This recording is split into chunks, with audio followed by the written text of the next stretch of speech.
August 19, 2019 Single Family Design Board to order. Is there anyone in the audience wishing to address the board on any item not on today's agenda? Seeing no one come forward, the chair will close public comment and bring it back to the board for approval of minutes. But before we do that, let's go to attendance, please.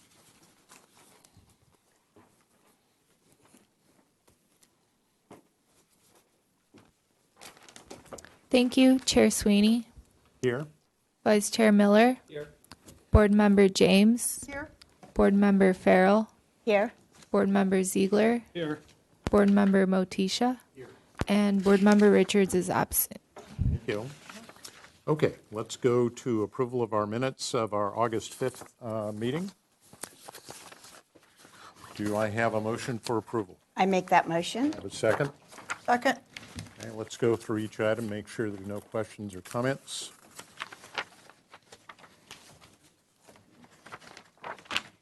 Okay, let's go to item number 2, 1631 Shoreline Drive.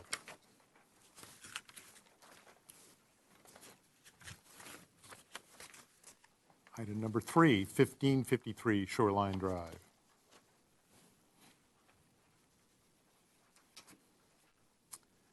Item number 4, 1202 Diana Road.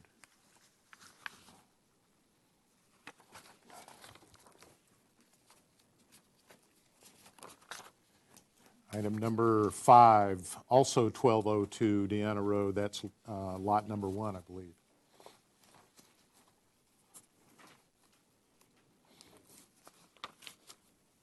Item number 6, 1202 Deanna Road, lot number 2. Item number 7, 1202 Deanna Road, lot number 4. Item number 8, 281 Cannon Drive. Hearing no comments, the chair, yes. Yes, please. When these Diana Road ones, are those going to get new addresses? They will get new addresses, and I think we asked that question at the meeting, and they will get new addresses once the Planning Commission and all of that gets sorted out. And then they'll come back to us for final approval, as I recall, with real addresses. Okay. Any other questions? Okay, hearing none. All in favor signify by saying aye. Aye. Aye. Opposed? Abstentions? So carried. Let's go to the consent calendar for Monday morning, August 12th. Erica? Thank you, Mr. Chair. The consent calendar for August 12th is as follows. Item A, 929 East Cannon Perdido Street. This project received project design and final approval with neighborhood preservation findings and conditions for archaeological monitoring. Item B, 1627 Calle Cañon. This project received project design and final approval with neighborhood preservation and minor zoning exception findings met. Item C, 1785 Calle Poniente. This project received project design and final approval with neighborhood preservation, hillside design, and slope lot findings met. The board acknowledges the correction to the project description and clarifies that the wall is located on the western portion of the property. Item D, 129 Juana Maria Avenue. This project received project design and final approval with neighborhood preservation and minor zoning exception findings met. Item E, 410 Ruth Avenue. This project received project design and final approval with neighborhood preservation and minor zoning exception findings met. Items A through E were reviewed by Board Member James and Board Member Motisha. Thank you. Do I have a motion for approval? I'll make that motion. Have a second? Second. Okay. Are there any questions, comments on the agenda? Hearing none, all in favor signify by saying aye. Aye. Opposed? Abstentions? So carried. Let's go to this morning, August 19th. Erica, please. Thank you, Mr. Chair. The consent calendar for August 19th is as follows. Item A, 3236 Campanile Drive. This project received final approval as submitted.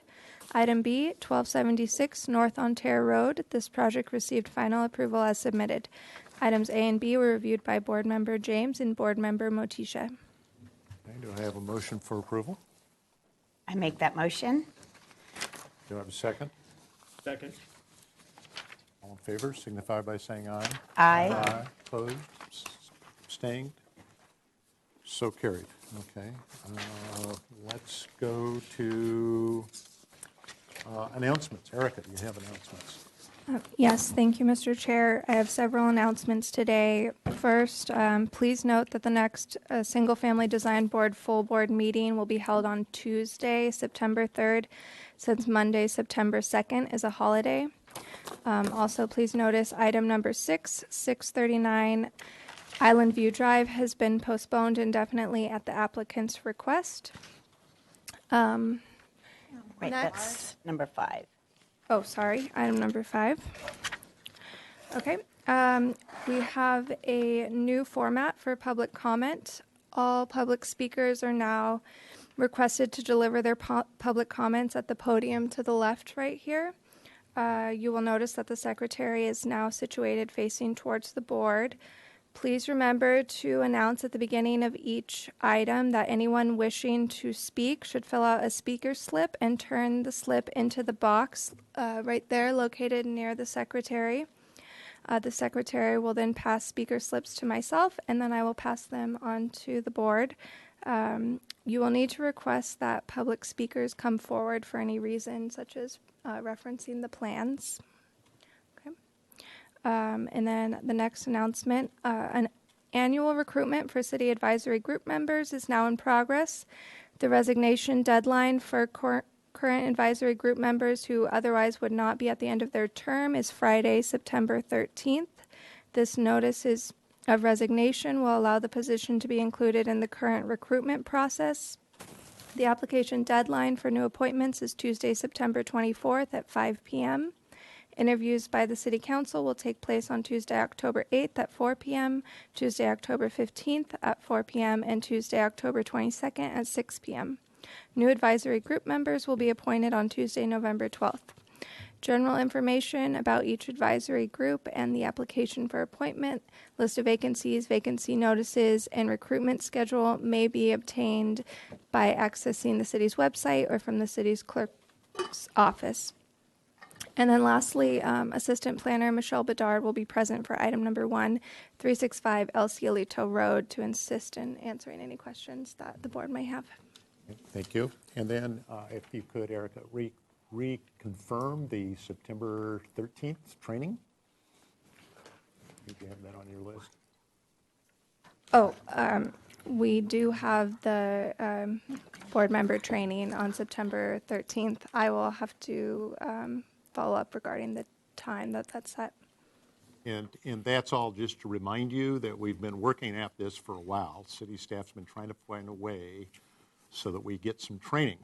As you all know, that's one of the areas we've asked for. It's finally happening on the 13th. Unfortunately, I've had a trip planned for almost a year, so I will not be here on that date, but I'm trusting most all of you will be able to make it. It's going to cover all the things that we sometimes struggle with, and Robert's Rules of Order, how to do a proper motion, et cetera. And I'm sure I would learn a whole lot, but I will monitor it. It supposedly will be videotaped, so I'll make sure I cover that when I get home. Okay? So I would urge you all to attend. Anything else, Eric? Okay, thank you. I have a couple of, I guess at least one other announcement. I set out in front of you, and I think, Erica, I gave you a copy.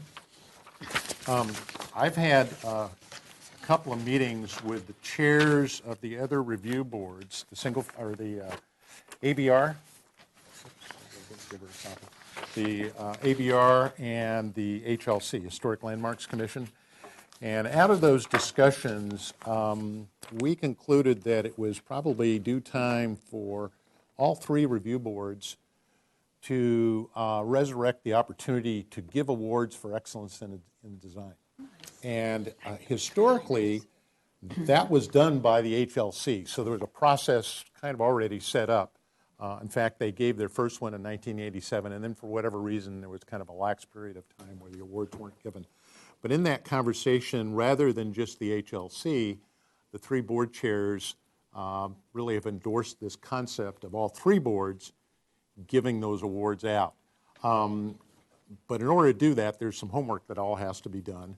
One is that the HLC has ownership of the three awards outlined in the memo I just handed you. The Santa Barbara, or the St. Barbara Award, which is really given to individuals in the community that support the purpose of the review boards and excellence in design. Something called the George Washington Smith Award from the Historic Landmarks Commission, which is given to individual architects and designers for excellence in design. And then the Lockwood DeForest Award, which is given for landscaping in the El Pueblo Viejo district under HLC. HLC would like to retain the title of those three awards, and they'll continue to give those awards out. However, the three of us concluded that it would be better to give one award for the St. Barbara Award. So all three boards would issue nominations, and then out of the three boards, an individual would be selected from the community that would receive that award. The other thing we've talked about is, rather than trying to do the award process every year, which can get cumbersome, we thought we'd recommend that we go to every 2 years and see how that works. But the homework on our side, if we're agreeable to participate, is for us to appoint a subcommittee, a couple of people to sit down and work out the names that we want to attach to our design award in excellence of residential structures, and or whether or not we want to combine that with landscaping, or we want to give a separate landscape award and then conclude with a name attached to them. Lots of ideas floated around what kind of names should be out there, whether we should honor someone like Luda Riggs, or perhaps others in the community, or another architect of notoriety that embraces the same ideas that we do in terms of proper design that meets neighborhood compatibility standards, that talks about proportions, size, scale, and bulk, all kind of things that we deal with when we're looking at residential structures. So, and then set up the time frame and the process, and it's kind of outlined in the memo. But if we're all interested, and I see a lot of head shaking, then I need to appoint a subcommittee of 2 to kind of work out the details, and we'll report back as ABR will also report back in HLC. And the hope is that we could put this all into play and be able to announce the first awards sometime in early 2020. Yes, Joe. Is this, we're giving an award to somebody that's presenting things to us? Yes. In projects that have gone through our process. And the same for ABR and the HLC. So we're probably looking at individuals that have been in front of us, Oops, got to put your microphone. been in front of us for a long time, or for many times. Could be. It could be a first-timer. Who knows?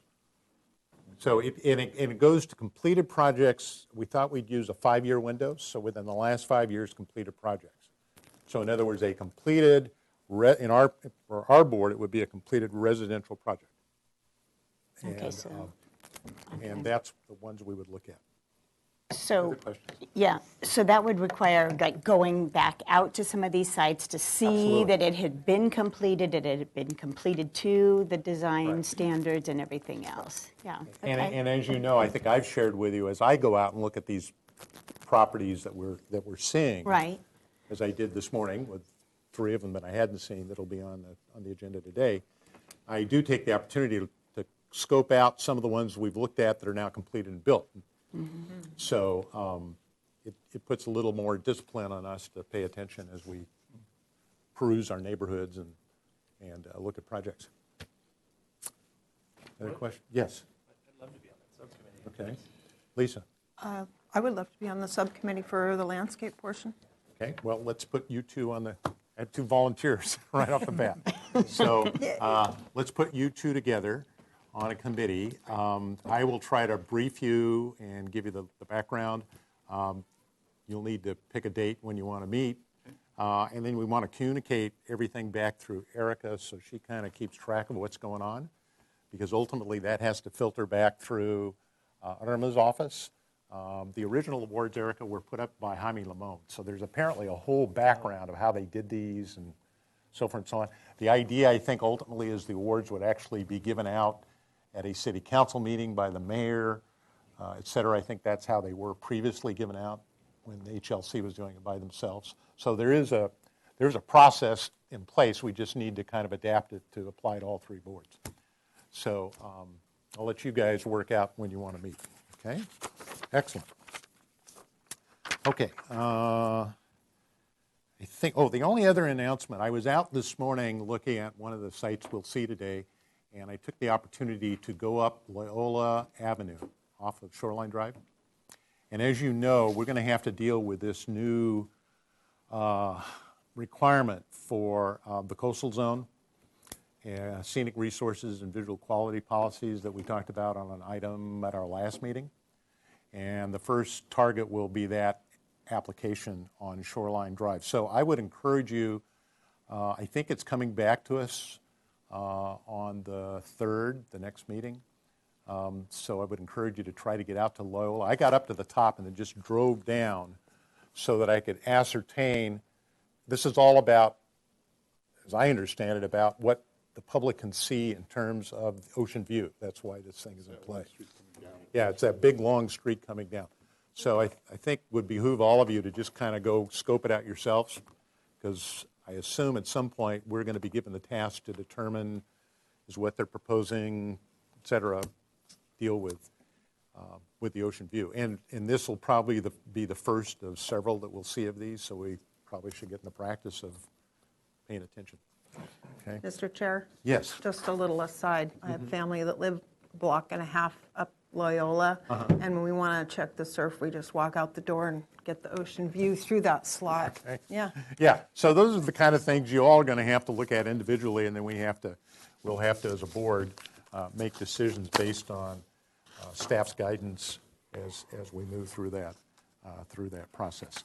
Okay, it seems like I had one other thing to share with you, but that probably can wait. So, Mr. Yes. Chair, I will be recusing myself from item number 6. Item number 6, okay, and your reasoning? Okay, so you have a distance issue, okay, thank you. Okay. I heard the bell. Do we still have a problem? Am I not on? Okay. Oh, Jan, maybe you're more on. I was not on. Okay. All right. Okay, so we have a subcommittee appointed, so that takes care of that. Anything else that I missed, Erica? That's it? Okay.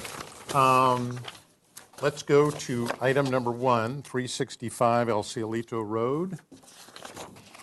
The applicant and designer can come forward, please.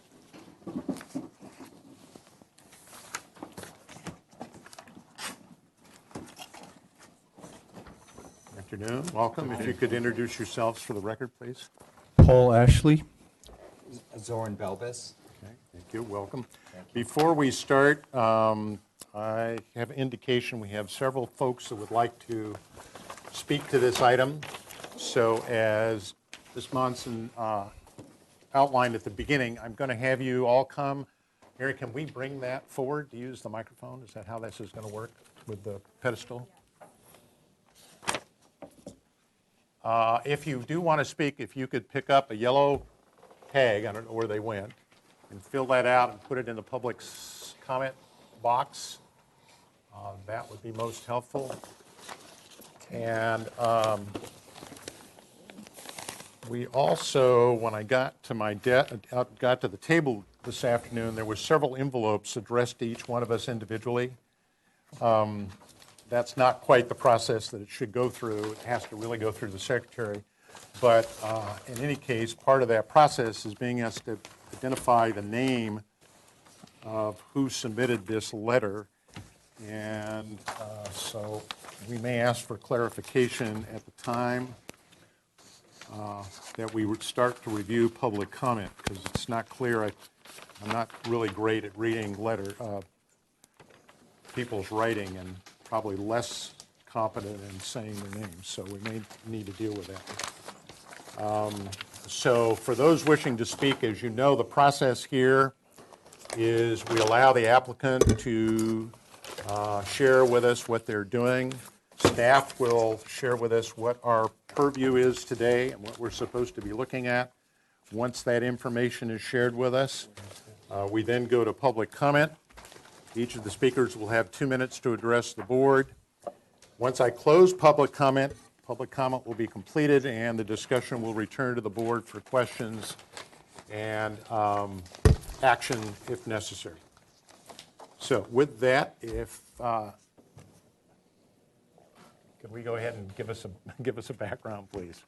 Yes, good afternoon, Mr. Chair, board members. Michelle Bedard, Assistant Planner. Just wanted to give you a brief sort of synopsis on the process and the project. As you know, this project is requesting modifications. So this project before you today is for concept only.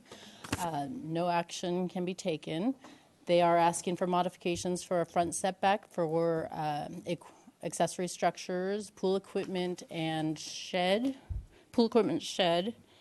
and chicken coop. Yes, thank you. And a front setback modification for parking along the El Cielito Lane, the lower driveway. And then as part of this process as well, after the land use decision by the staff hearing officer comes forth, then they would return, and they're requesting 2 minor zoning exceptions, one for the pool fence height to be located within the 10 feet of the front property lines, and then also for the location of the trash enclosure.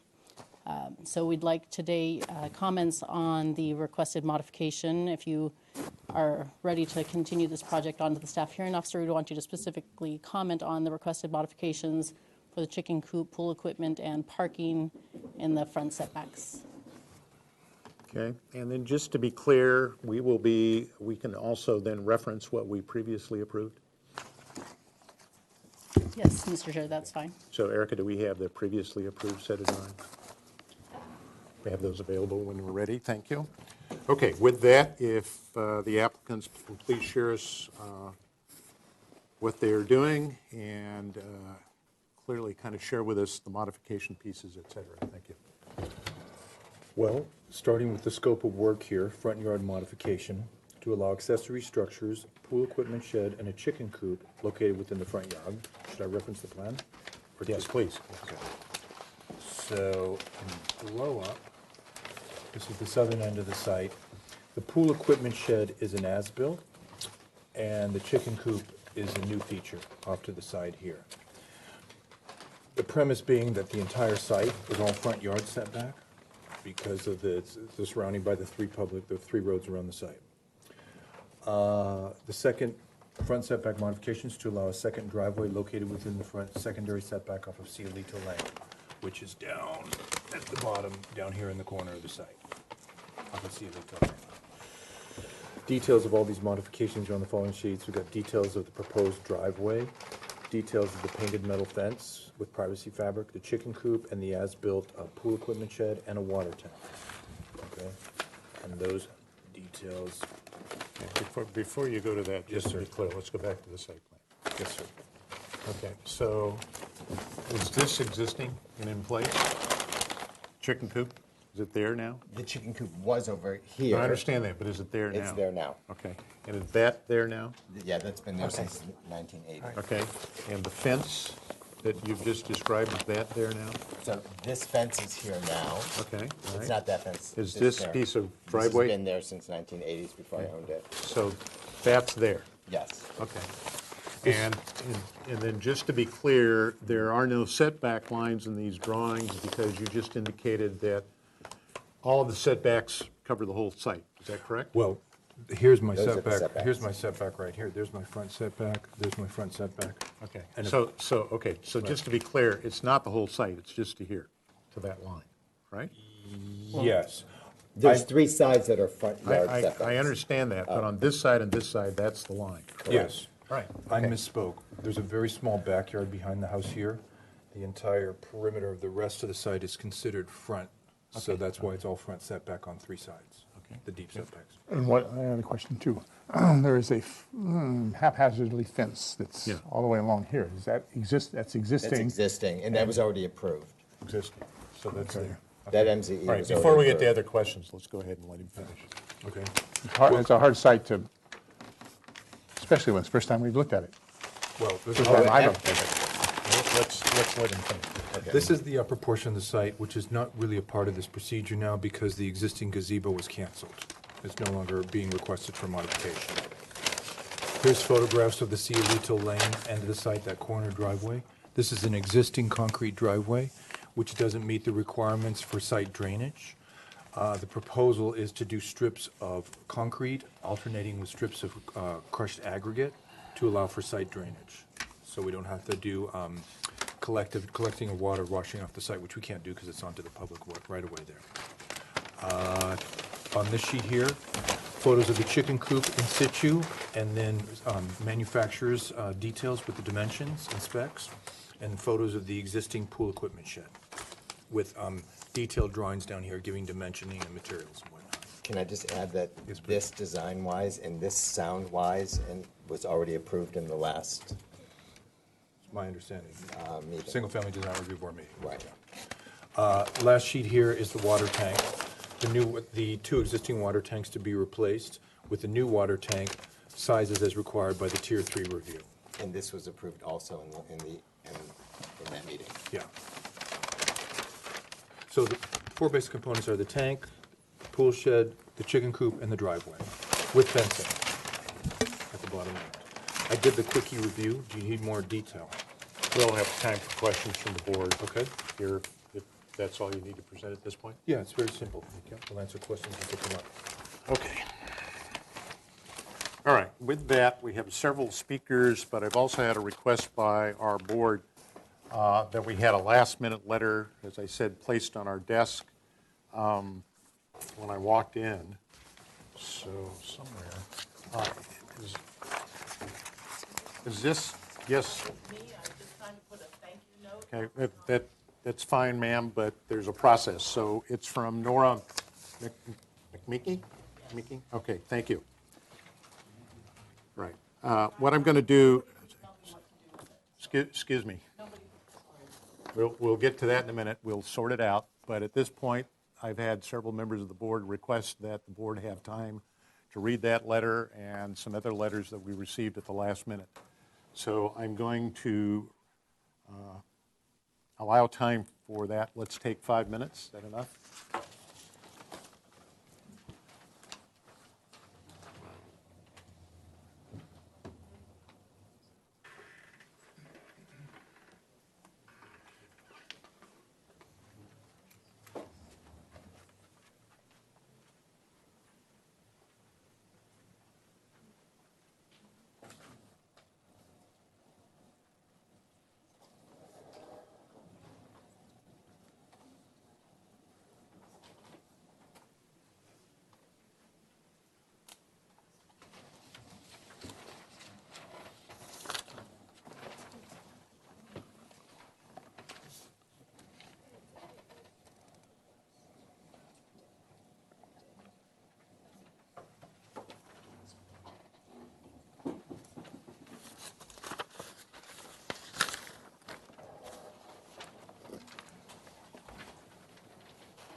Well, there's a driveway. Excuse me. We need to have some. Thank you.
here's the existing, previous existing plan.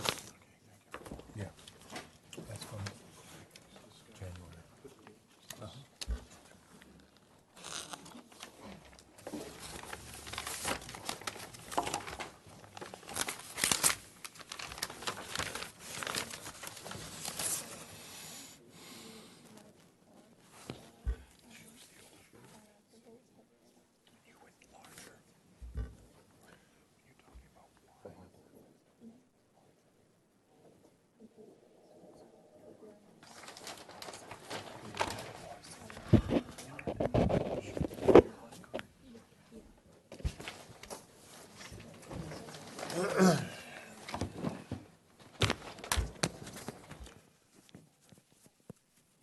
All right, has everyone had enough time to review letters? No, not really. Another couple of minutes, please. Okay.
All right, let's then proceed, and we're now at the public hearing, so anyone wishing to address the board can step forward. Our first speaker is Nora McMinking.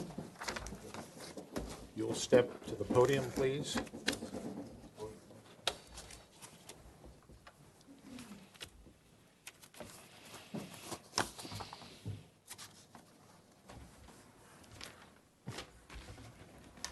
Excuse me. I'm sorry for not following procedure. Okay, if you'll just state your name for the record. My name is Nora McMeeking. I live at 2047 Cielito Lane. I've lived there since 1988. I've been to all of these hearings over this project, and I was disturbed reading the description of this hearing in the agenda because it seemed that my concerns and my neighbors' concerns were largely ignored in the summary of what this property owner is doing, not requesting. Mr. Balbus, I heard all of the things that Mr. Balbus had to agree to satisfy requirements for his permit. And I'm asking this board to determine that the modifications previously required of Mr. Balbus to get his project approved have not been met and must be met, especially before any new enclosures, driveways, parkings are added to the plan.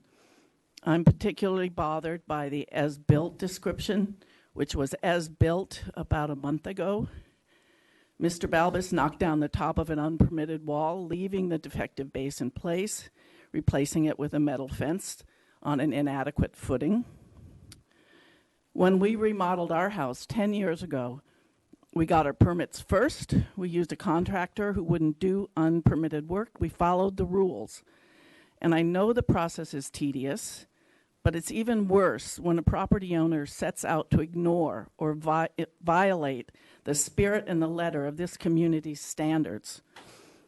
It seems to me that the city approves these minor exemptions. It shouldn't expect us to bother with the permitting process at all. We have relied on the city's procedures to protect our safety and our property values. Is that a mistake?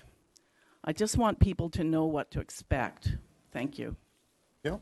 The next speaker is George Davis, Chris Davis.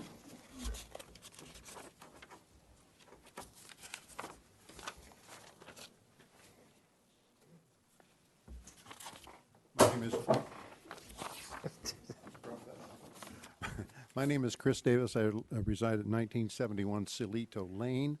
I want to pass out an aerial photo of Google Earth. If you could pass it to Erica, please. One for each. Which more clearly explains what I'm going to talk about. And what I'm going to talk about is what's called the pool enclosure. And my understanding, unless someone can say that's wrong, is that the wall or fence along Silito Lane is part of the pool enclosure. I'd like to point out that the State of California Health and Safety Code, Section 115922A1 says, quote, an enclosure that meets the requirements of this section and isolates the swimming pool or spa from the private single-family home. A pool enclosure has to do that. And it says also, before the issuance of a final approval for the completion or permitted construction or remodeling work, the local building code official shall inspect the drowning safety prevention features required in this section, and if no violations are found, shall give final approval. All I want you to do is take a look at the pool enclosures that are required by the state of California. Thank you. Next speaker is Robert. Thank you.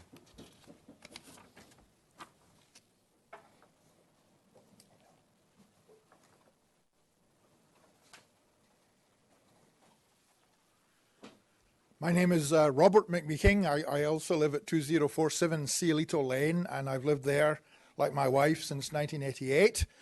And I'm here to comment on the wall that was removed and replaced by a fence that borders Cielito Lane, which is a dead-end lane and is on the south side of the subject property.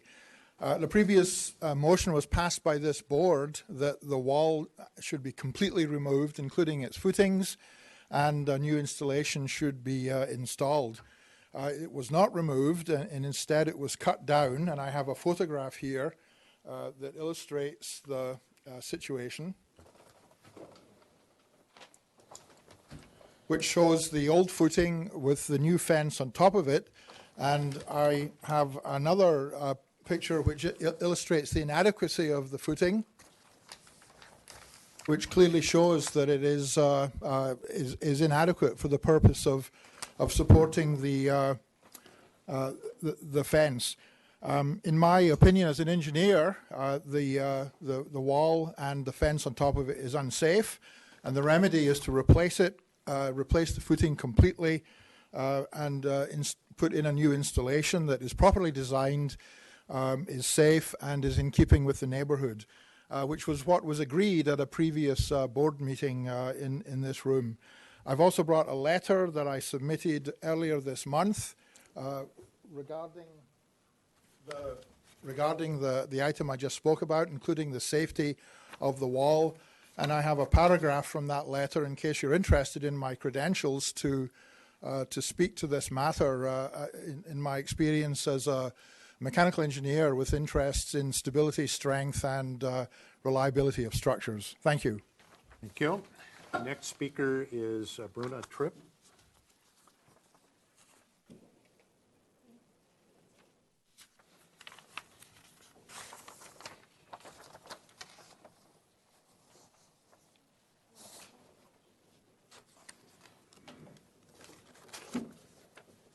First of all, thank you all for being here today. My name is Bruna Tripp. I live at 1941 Cielito Lane, directly across from 365's back property line. This is now our 5th time before the board to address Mr. Balbus's continuing violations. Mr. Balbus has chosen to ignore all of the code and architectural requirements needing to be satisfied before he can proceed with permitting. He has proceeded only by partially removing the unsafe, unpermitted perimeter wall that borders the only ingress and egress onto Cielito Lane. He has now added to the top of the remaining wall an approximately 7-foot-high industrial-style metal fencing clad in a cloth screen. He has planted trees on the inside of this offensive and unsightly fence so that he does not have to see it. Mr. Balbus has also placed his new and very large water tank in what appears, from the lane's perspective and from my house, not to be keeping within that 35-foot setback. And I have to say, I do question what that 35-foot setback really is. It looks like the line does not stay where it should stay on that. It is unsightly and unsafe. As I noted at a previous meeting, during the T-fire, the 2 smaller tanks had ruptured. We had a water flow straight down our driveway. I find Mr. Balbus's continued disregard and disrespect of the rules that govern our community, as well as his disdain for this board and his neighbors, unacceptable. We want the fencing removed and replaced with the previously approved split rail fence and landscaping. We are asking that he is held accountable to the same standards as everyone else. And on a personal note, we've just spent a year going through the permitting process on our own remodel, corrections, plan check, etc. We are held accountable to follow those rules. I would not like to think that we have spent the last year in this process as a waste of our time and our money. Thank you. Thank you. Next speaker is Dale Haslam.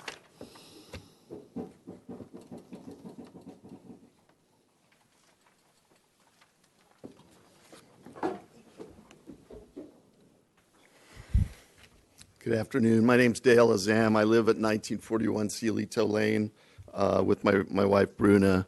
At a prior board meeting, the applicant, Mr. Balbus, was required to demolish the concrete and stucco wall that was at the southern boundary of the property, which fronts on Cielito Lane, and install a split wood rail fence that would be in character with the surrounding neighborhood. He has done neither. One of the photographs that I'm showing you is what I think you had in mind when you required a split wood rail fence. The other photograph is a picture of the actual fence that went up about a month ago. What he just has done is remove the stucco top portion of the fence and replaced it with this ugly industrial fence. In the city notice for this hearing, it was referred to as an as-built fence. And as was said previously, please understand that was built a month ago, so the word as-built seems misplaced. I have issues with the water tanks, but that's been covered. Knowing the history of disregard that this applicant has had for the city process and for the neighbors, I'm greatly concerned about the idea of a new second driveway with parking. It is unclear that this driveway and gate that is there now was ever legal. Please understand that the main entrance to the applicant's property is not on Cielito Lane. It's on El Cielito Road on the northern side of his property. He uses the second gate off of our lane as a back alley. He's got trash cans there. He's got construction worker trucks that are parked there endlessly. His landscapers are there. And, you know, the road on Cielito Lane in front of that driveway has been completely chewed up by all the comings and goings. I ask that you exercise great caution before granting him additional rights for a new driveway and new parking. I really shudder to think what would happen if he's granted that. And I ask that the city ensure compliance of what they've previously required. Thank you. Next speaker is Kenneth Rosenzweig. Chairman Sweeney, members of the board, my name is Ken Rosenzweig. I reside at 1901 Cielito Lane, and I want to thank you for allowing me and my neighbors on the lane, the street that borders the southern end of 365 El Cielito Road, to appear here today. My neighbors and I have appeared at multiple meetings of the board to ask that the developer be required to remove the wall that formerly sat above the entrance and exit to Cielito Lane. It's a dead-end street. As you may recall, we testified that the wall was structurally unsound and that it posed a safety hazard to the residents of Cielito Lane. The board ultimately approved the developer's plans with the stipulation that the wall be removed in its entirety and replaced with a split rail fence. The developer, as others have testified, has instead replaced the wall with an equally unsightly and only slightly less dangerous industrial metal fence that sits atop a stucco base. Having now done what he wants, in disregard of the plans that he submitted to the board for approval, he is now asking for a purportedly, quote, minor exception to the zoning requirements. You will recall that the developer of this property was red tagged 8 times and was charged 3 times in administrative proceedings before community development, but continued to work without a permit. It was only after the city sued him in Superior Court that he finally pulled a permit and appeared before this board to obtain the necessary approvals. The new fence is consistent with that pattern of behavior. He does what he wants and then asks for after-the-fact permission. In this case, he is asking for approval of a, quote, as-built metal fence with a stucco wall base. It is as-built because he built it. Please do not reward this behavior. One last point. My neighbors and I have tried to be reasonable. We all welcome improvements to the neighborhood if they're made in accordance with the city's requirements. In this case, we objected to the wall only because it was unsafe. It was a safety hazard to those of us who live on the lane and have no other means of ingress or egress other than below that fence, below that wall. The developer has responded by threatening to remove our mailboxes, which sit at the southern end of his property, pursuant to an easement. He is, unfortunately, not the kind of neighbor that any of us would want. Thank you. Okay, the last speaker I have is Penelope Kate.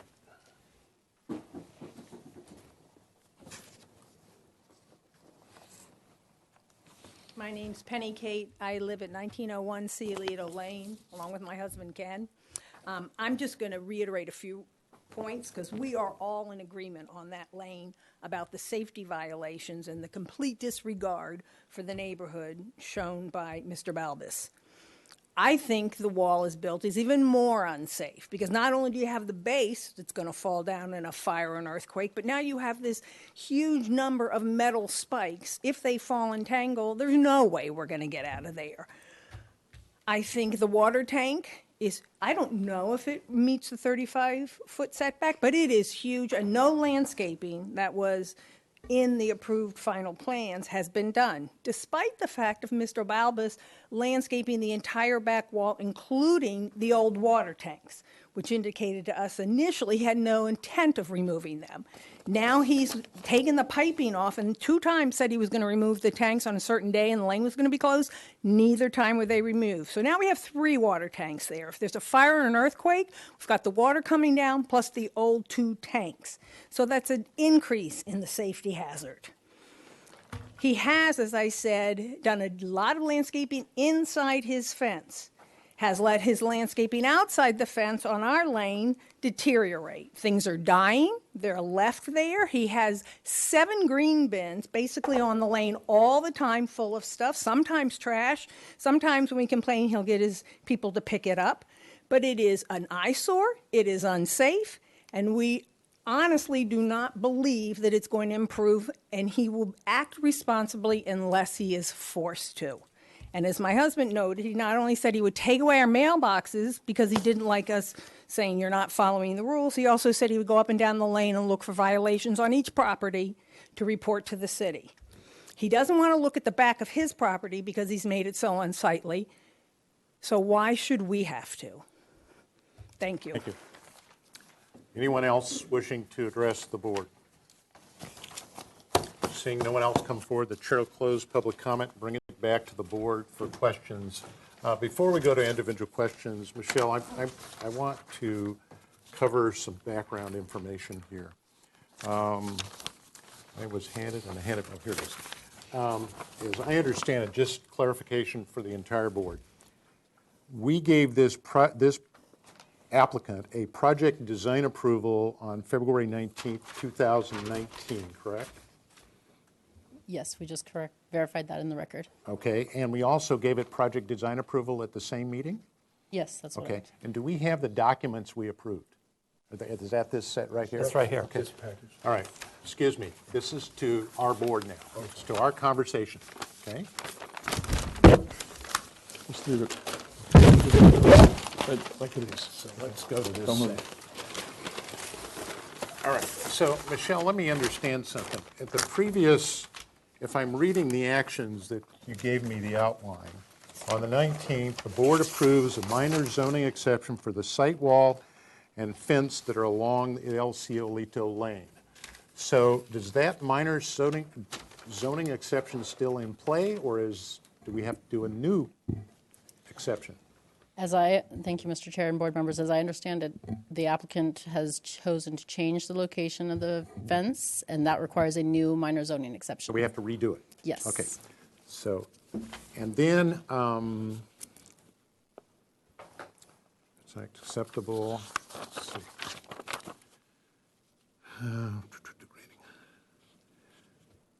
Okay, and then today, we're not taking action today, but today we're supposed to be looking at this issue of things in the setback. Correct, yes. And did we not look at that at the previous application? Correct, Mr. Chair. So this project went through the Single Family Design Board process and obtained project design and final approval. It wasn't until it was received in plan check and building permit plan check that the modifications were required. So that's why this project has come back through the process so now. the modification didn't come to our attention until after it went to the building department for building department plan check. Correct. And that happened because, is it not supposed to come to our attention before that process? It was missed in the process Okay. before it obtained project design and final approval. Okay. And so basically at some point there, as I understand it, just to be clear, there are three actions that we're going to have to take at some point in this process if the applicant wishes to continue. Minor modification for the fence and the wall, a Minor zoning exception, yes. minor zoning exception, the action of things that are in the two setbacks, two separate modifications. And do those modifications go before the staff hearing officer? Correct, yes. And So at some point, the staff hearing officer will want to know our opinion about whether or not those are acceptable. correct, yes. But we're not doing that action today, correct? No, no, excuse me, make sure I understand your question. We would look for the board today to make comments on the requested modifications, and if you find it acceptable, you would make those comments in your motion and forward it indefinitely to the staff hearing officer, so Okay, the staff that's what hearing I officer wanted may to get take clear. action. So does everybody understand? They're asking for modifications which were missed in the process. Okay? Normally, we see a project. As you know, people will come to us and say, here's my project, but I've been informed that I have to do a modification for something generally in a setback. We will give positive or negative comments. Ultimately, the applicant will be looking for positive comments to move on to the staff hearing officer. You know, where we've had many occasions where we've had an applicant come back to us several times until we were satisfied that it met our criteria to be supportable at the staff hearing officer level. So it's not an automatic. Apparently that whole process was missed and now they're back. So that's part of it. And then because they have built the fence in a different location, they're now asking for another decision on the minor modification for the fence. The minor zoning Minor exception. zoning exception, okay? Are we looking at the design of this fence? Yes. And the Yes. wall? Yeah, we're looking at all of that, okay? Yes, Joe? Did this fence that was, Well, that's been built, we're going to get to that in a second. I just want to get through the process here. Okay. So, excuse me. This is to our board, not to you, okay? You'll have your time in a moment. So, are we clear now, Michelle? Those are the three areas that we're going to be pursuing. Yeah, so Mr. Chair and board members, just so it's clear, we are asking you today to make comments on the modifications, two front setback modifications for the chicken coop, the pool equipment shed, and the driveway and parking space in the front setbacks, and then also an action that will not occur at today's board, but after the land use decision by the staff hearing officer, then it will come back to you to request action on the minor zoning exception for the fence height and location and the trash enclosure. Okay, thank you. Okay, so is everybody clear what we're dealing with today? Now, to Joe, to get to your question, this is the previously approved plans, right, Monica? Yeah, that's All right, Erica? correct. Okay, so let's go to that set of drawings.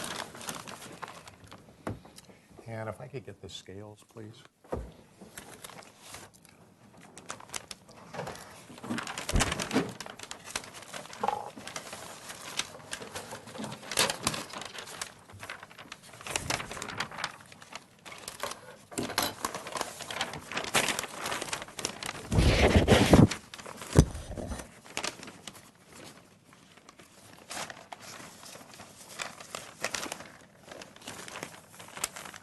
Okay. So on this set of drawings, dated December 14th, 2018, these were the set of drawings that we acted upon in our February meeting. It appears there was a water tank approved under this set of drawings, which goes 10 feet.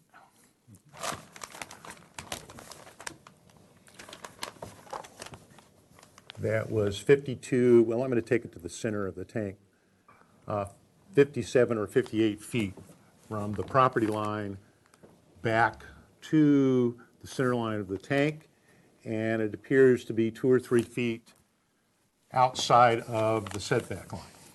Okay? So that's what we approved. The other thing that we approved is we approved a new wood fence at approximately 25 feet from the property line. It varies because of the terrain and the location.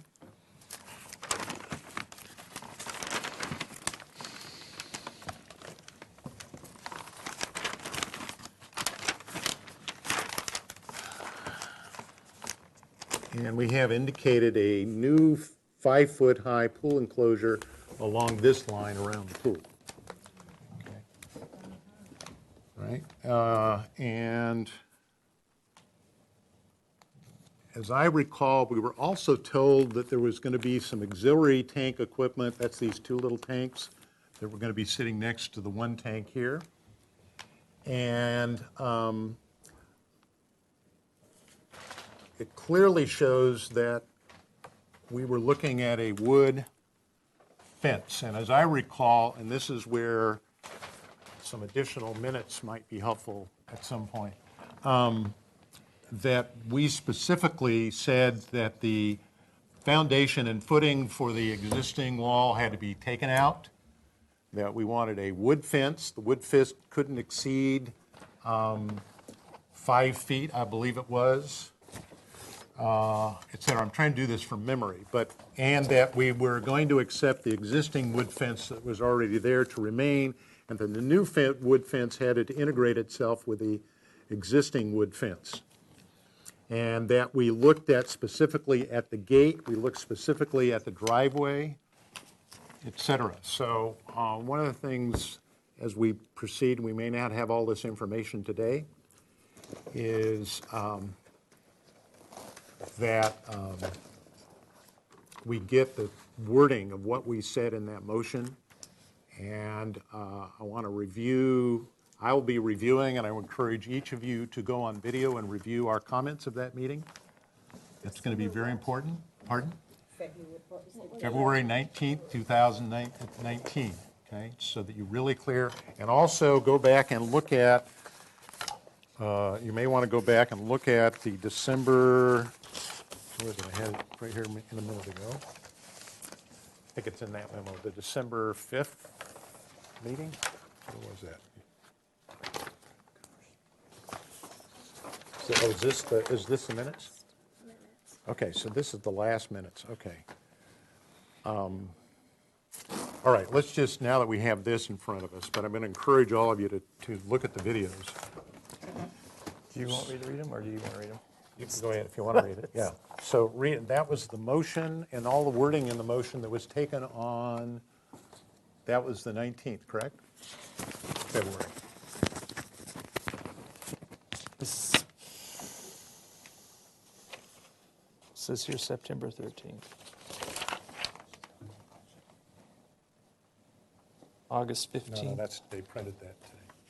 Is that the right date? Verify it. 913. Oh,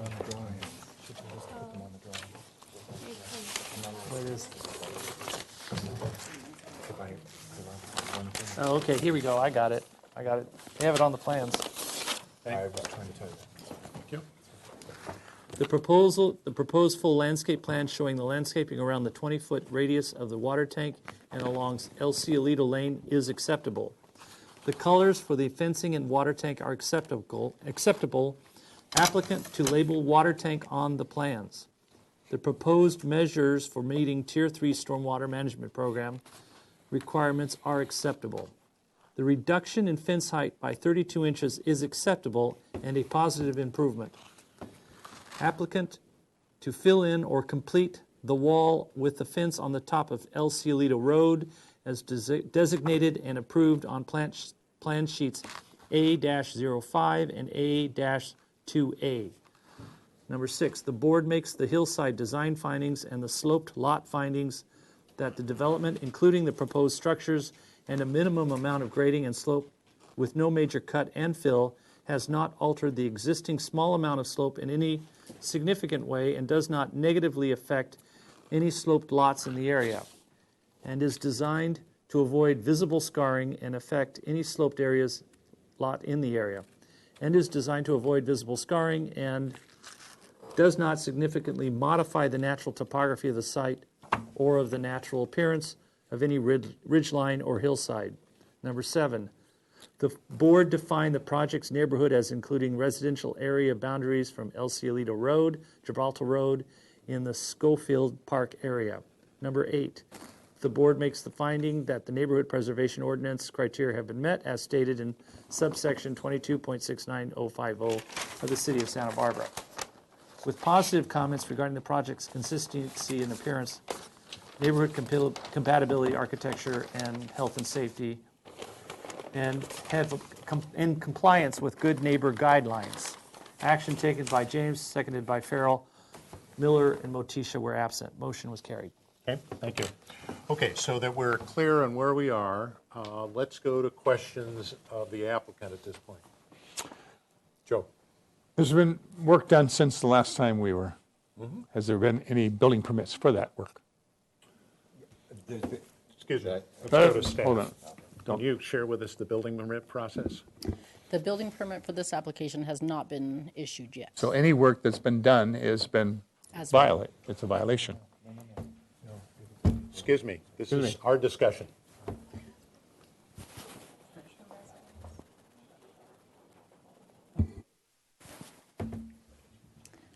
As Erica, staff member, is just informing me, there has been a building permit issued for portions of the residence, but not for the scope of work of the site. Okay. Only the As I residents. understand it, Just yes. the residents, okay?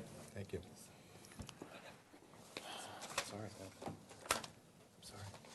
Okay. Okay, that's what I want to Other know. questions?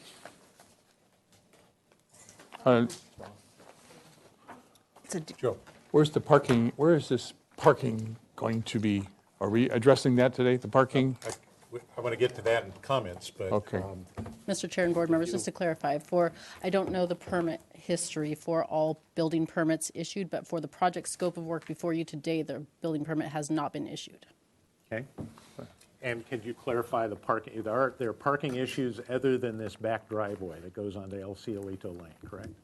No, that is the part of the parking, that's the driveway, and the proposed parking space is part of the modification request. And that location is on Cielito Lane? El Cielito Lane, correct. Only on the parking, because I Parking haven't places seen any in the parking driveway? there. So the primary parking for the residents is located within garage structures off of El That's up on Cielito the other Road. side. What parking is proposed Define it. down here, defined down there? So the applicant is not proposing it to be a parking space, but they are asking for the driveway. And for a zoning perspective, it is considered a parking space. If you have a driveway, therefore we are calling it a driveway and a parking space, How which can it be a requires a parking if it's modification. in the setback? That's why they're asking for a modification. Okay, so that's part of the modification. Correct. So in order to allow them to have a car parked there, they have to get a modification. Okay, so is that clear? Oh, now it's clear. All right. Other questions? Yes, Mr. Chair. I have a couple. Can we go to the existing drawings? I want to get some understanding here.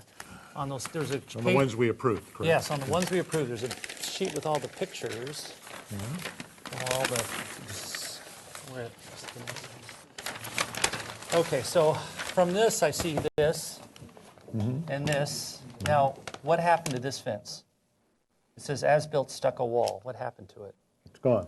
It's not there. So did we approve the removal of that fence? Was that part of the minutes? That was part of the minutes to this remove is- it and the foundation. Is this what they put in place? And is Yes, this what and you that's put what in? they put in place. But there was no approval by us to put that type of fence in? No, is that- we approved a wood fence. Okay, got it. Okay? Thank you. And the tanks, on our previous, there's no tanks there. No, the tank is up here. Why are we looking at the tanks that can't be 52 feet? No, they're not. Yeah. They're not. So they got put there That's the with no point. permit. So, They're Mr. Chair- asking for that position, Sorry, correct? Mr. Chair, board members, so those were existing water tanks, and the part of the scope of work includes removing those and relocating it to the area shown on the plans. Okay, thank you. Okay, so they're trying to remove these. They would like to remove these. Correct. Okay, Lisa? Can we look at the proposed driveway / parking? On the drawings from today, correct? Yes. I noticed that Hold on you just have a a second. D- Let me get to that. This is A0.3. E0 what? .3. I'm wondering if you have some sort of detail showing how you're going to install that aggregate and, or if you've considered the fact that it's a 20% slope and that aggregate or gravel on that slope will cause it to spin out. Have you? So if you'll answer that question, please, and speak into this microphone. Hi.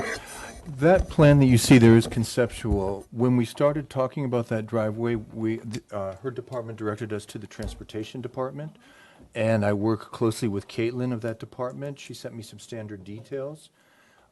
They accepted the driveway in principle, except for the slope was steeper than what they wanted. So I worked on giving them a different slope. The bands of concrete with the crushed aggregate are to take up the site drainage, if you will, the rainwater coming down, so it doesn't wash onto Ciolito Lane, so it permeates into the crushed aggregate areas. That detail will get developed into more of a construction detail, but this isn't a set of construction drawings. We would work closely with our engineers, Flowers and Associates, on that detail if this was approved conceptually, and then we move to a building permit package. Does that make sense to you? Okay. Okay, other questions? Okay, let's go to comments. Who has comments? Well, Mr. Chair, just first off, one of the primary requirements is good neighbor policies, and your neighbors are really pissed off. So it's, Mr. Miller, if we can use appropriate language. well, let's just say your good neighbor policies were not followed in terms of a positive feeling for your neighborhood. So I'm extremely uncomfortable to make any kind of determination today until that kind of policy is worked out. And it seems to me that fence you built, even though it's not on our agenda today or part of our jurisdiction, is not an appropriate style of fencing, or maybe it is. No, it is. That is part of our discussion today. Yeah, so what do I want to say? It the letter of the law, or you've betrayed that letter of law, or whatever I'm trying to say here. I'm sure Fred could say something better about it, but so I'm just very uncomfortable about this whole situation. So that's all I have to say at this moment. Jan? I'd like to make a couple of negative comments as well about the wall and this fence on top of it. We approved demoing that entire wall for safety reasons and then rebuilding a wooden fence. And obviously that's not what has happened. Also, when you talk about this driveway here, you're changing the slope again, and that's something that we approved at the last time, that we approved of the sloped lot findings, and so now you're coming back and changing that also, which is not acceptable. Okay, Okay? I have some, Comments. questions, comments. Can I have a You question? can ask questions too. Yeah, these tanks, I'm counting tanks, now I'm counting 3 tanks that are. Correct. They're there, they are existing, and you're moving. Can you show me where you're moving them to? Can I get the plan? Yes. Watch your face there. Well, this would be better shown on the demo plan. This is a proposed plan. The demo plan will show the old tanks. They're Xed out on this one too. The 2 existing tanks are right next to the fence and they're right here. They're the smaller, shorter ones. Yeah. And this is the proposal for the newer one. That's the new one there. It was required to be larger by the tier 3, and it was required to be moved back inside the setback. Got it. So those aerial. 2 things had to be met. Are they asking for? Go ahead and make a comment. These are already emptied.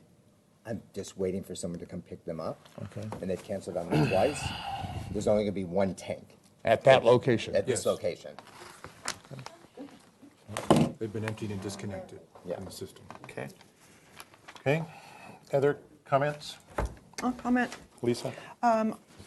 Yeah, I'm agreeing with Brian and Jan that there's just been some really questionable processes going on in the middle of between our meetings, and I'm not comfortable with it either, and also concerned about the pool fencing, the safety aspect of the 5-foot pool fencing. So if you could answer about that, that'd be good. What do you want me to answer about the 5-foot pool fencing? Required 5-foot fencing around the swimming pool? That's So- located right here. Right, so originally, this is where you guys approved the pool fencing. The immediate vicinity. And you approved the same design that is out where I've changed it. It's the exact same design of fencing. I decided that I wanted to not put the fencing here. I wanted to have a larger, more secure yard. All right. And so I just want to be clear. I went in 2 months ago, longer than that, to do an MZE for the change of the pool fencing, and they said you can't do it until after we do the because that's when we found out about the zoning modification. So I know that everybody's saying that I'm doing everything illegally again, but this is the only thing that I did, and I tried to do it legal, but then they wouldn't even take an application Okay, for it. excuse me. Yes. I want you to look at me. Why do you think this board sits here? Why do you think we're here? Why do you think the city of Santa Barbara has authorized a board to review things? To approve them or not approve them? Okay, and do we approve them before things get built? Okay? I don't think you clearly understand what's going on here, sir. We are not stupid. And I feel insulted by your behavior and your actions. This board sits here to protect our community. We're not here to allow you to do anything you want. Do you understand that? Now, Michelle, before this project moves any further, I want a representative, and I want this in a motion, because I've asked this before and I've gotten no action. I want someone from Mr. Struffel's office here to explain why these things are happening. I also want the city attorney's office here. Is that clear? Yep. Okay. Erica will note that in the record. Okay, I've asked this on several occasions on other projects, and I'm not getting any support. And I want the audience to understand, you need to talk to your counsel. This board does not get the support it needs.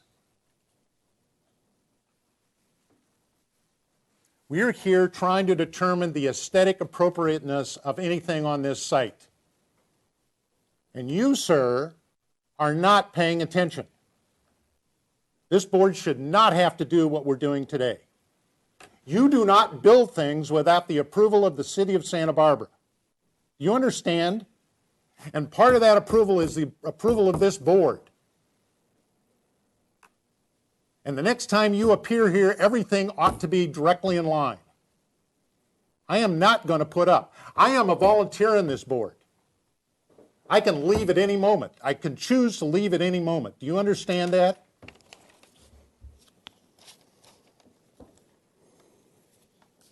So I'm going to encourage my board members to give you no comments and no action today until you return to this board, till you take that fence down that you have built, which was not approved, and you put in the fence that was approved. Period. After you get a building permit for it. And you can't get a building permit until this board acts. So then how will I come back here? You'll have to work with staff. But you're not coming back here until some of this stuff gets resolved. This board should not have to sit here and deal with your inability to follow the rules of this city.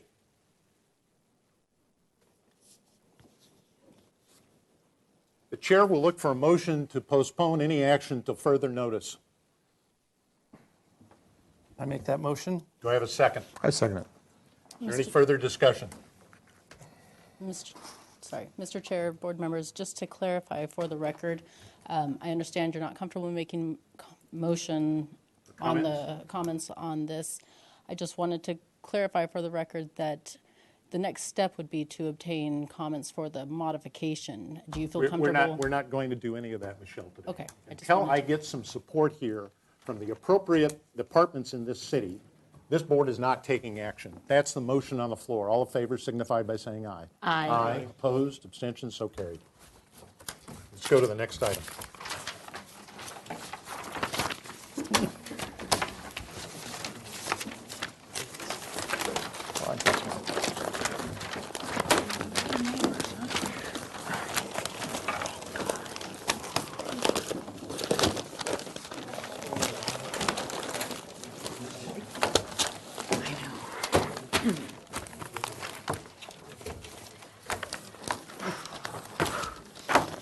Smoking.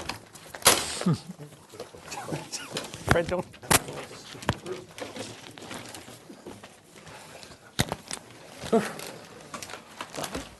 What did you say?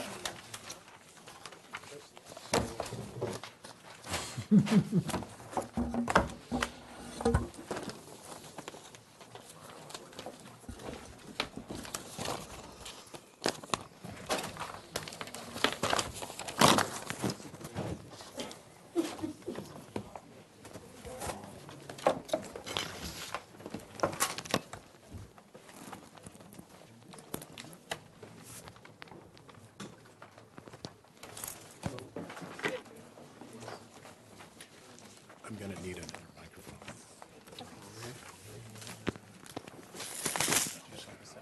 Yeah. What's that?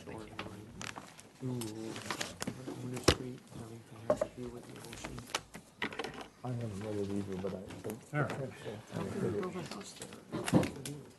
And not question. Yeah, but the ordinance says that you cannot block the public. Okay. Then you can't do it. Well, it depends on how you do it, how you build the house. Okay. No.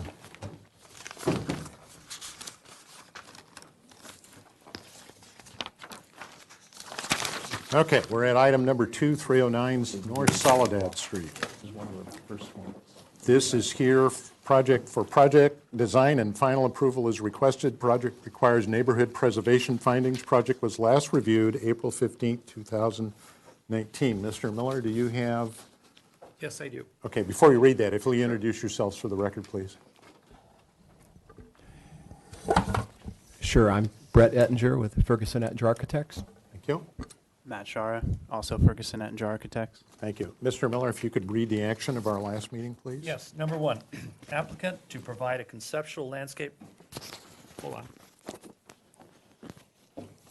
Applicant to provide a conceptual landscape plan, an irrigation plan, and a determination of any tier 1, 2, or 3 requirements. The board would like confirmation of the proposed colors as outlined on sheet A-4-2. Number 3, the board has reviewed the proposed plate heights for the accessory dwelling unit on sheet A 2.2 and finds that they do not present an imposition to the scale of the building as it is presented to the street view and or adjacent properties. Number 4, The proposed materials as indicated on sheet A-4.1 and A-4.2 appear to be in conformity with the other materials found in the neighborhood. Number 5, the location of the window fenestrations with regards to privacy and with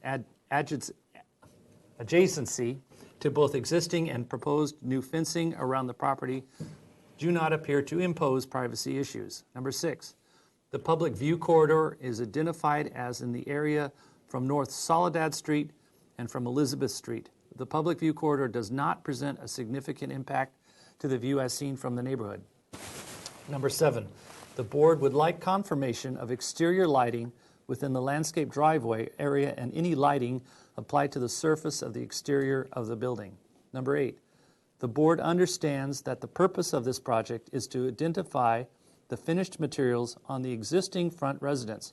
Further, the board understands that new two-piece mission-style roof is proposed for the existing residence and that there are some alterations to existing home's front porch.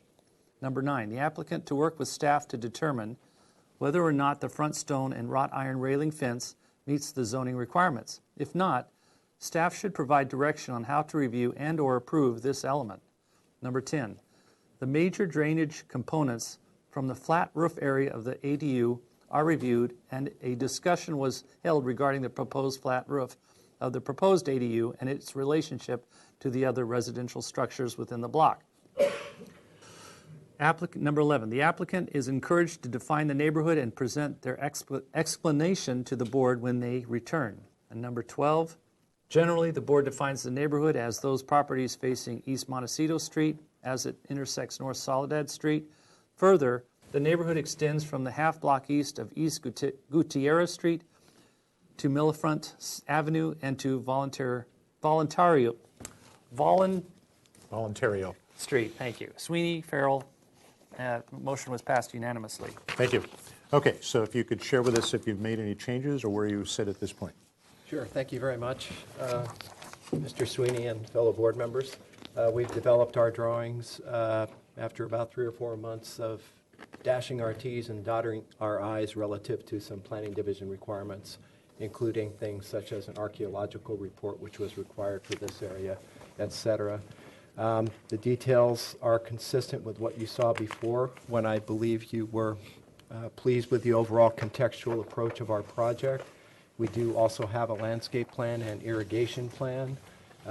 In addition to that, we have worked with planning to define the driveway visibility at the front relative to the height of the guardrail and the height of the existing stone wall. Really, these drawings are just an evolution of where we were before, consistent with where we were before, and detailed to be well integrated as we started out. This is an example of the material board. I believe we showed you a contextual rendering cut right through the site, including the building across the street and the one behind us. If you'd like, we can show that again to sort of bring you back up to date in terms of the scale and materiality. Would that be helpful to the board right now? But why don't you go ahead and finish, and then we Okay. can go back. Here is a landscape plan a little further than conceptual. There's an existing queen palm back here that's being relocated to an area that's planted with permeable diamondia, and then a few other queen palms at the perimeter, some hedging, some mesquite trees to sort of match the flavor of the architecture. And then to solve the Tier 2 stormwater retention, these are all permeable pavers in the new portion of the driveway back here. The existing portion of the driveway is concrete. We're not going to touch that. However, we are removing this section of concrete per planning department's requirement so that people can't park there even though they're outside the front yard setback, and that's now a hedge with an additional mesquite tree.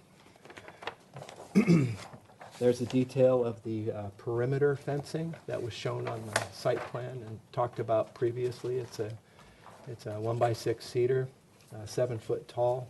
I'll show you on our site plan where that occurs. And the irrigation plan as required on sheet L2.0. And then the water calculations for the irrigation some standard details. The floor plans you last saw were at 1/8 inch. These have been developed into working drawings at 1/4 inch. Fully dimensioned. We do only have 3 proposed lights on this entire project. They all occur on the face of the ADU. They're 11 3/4 inches tall, LED concealed bulb lights that we took a long time to find something that we thought was applicable to this architecture. They'll show up on the elevations. The roof plan hasn't really changed other than to be developed with full drawings for overflow scuppers and painted leader houses. These are just the schedules. Elevation, same as before, just with a little more articulation. Here's the finished rendering. It's just further articulated with, we've developed some vertical 1/4 inch by 1/4 inch channel grooves into the garage door to sort of balance those horrible horizontals that are associated with the sectional door. We've incorporated a copper detailing to transition from the stone veneer to the upper stepped back section of the plaster. Fred, could you cut the horizontal so we can be over the camera? Yeah, you need to put it. Oh, sure. I'm sorry. Sorry about that.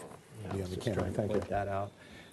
Just as a nod to the railing in the front, we're cutting that arched section of the guardrail out front and then stripping it down back here to match with a very simple painted steel guardrail off of the balcony.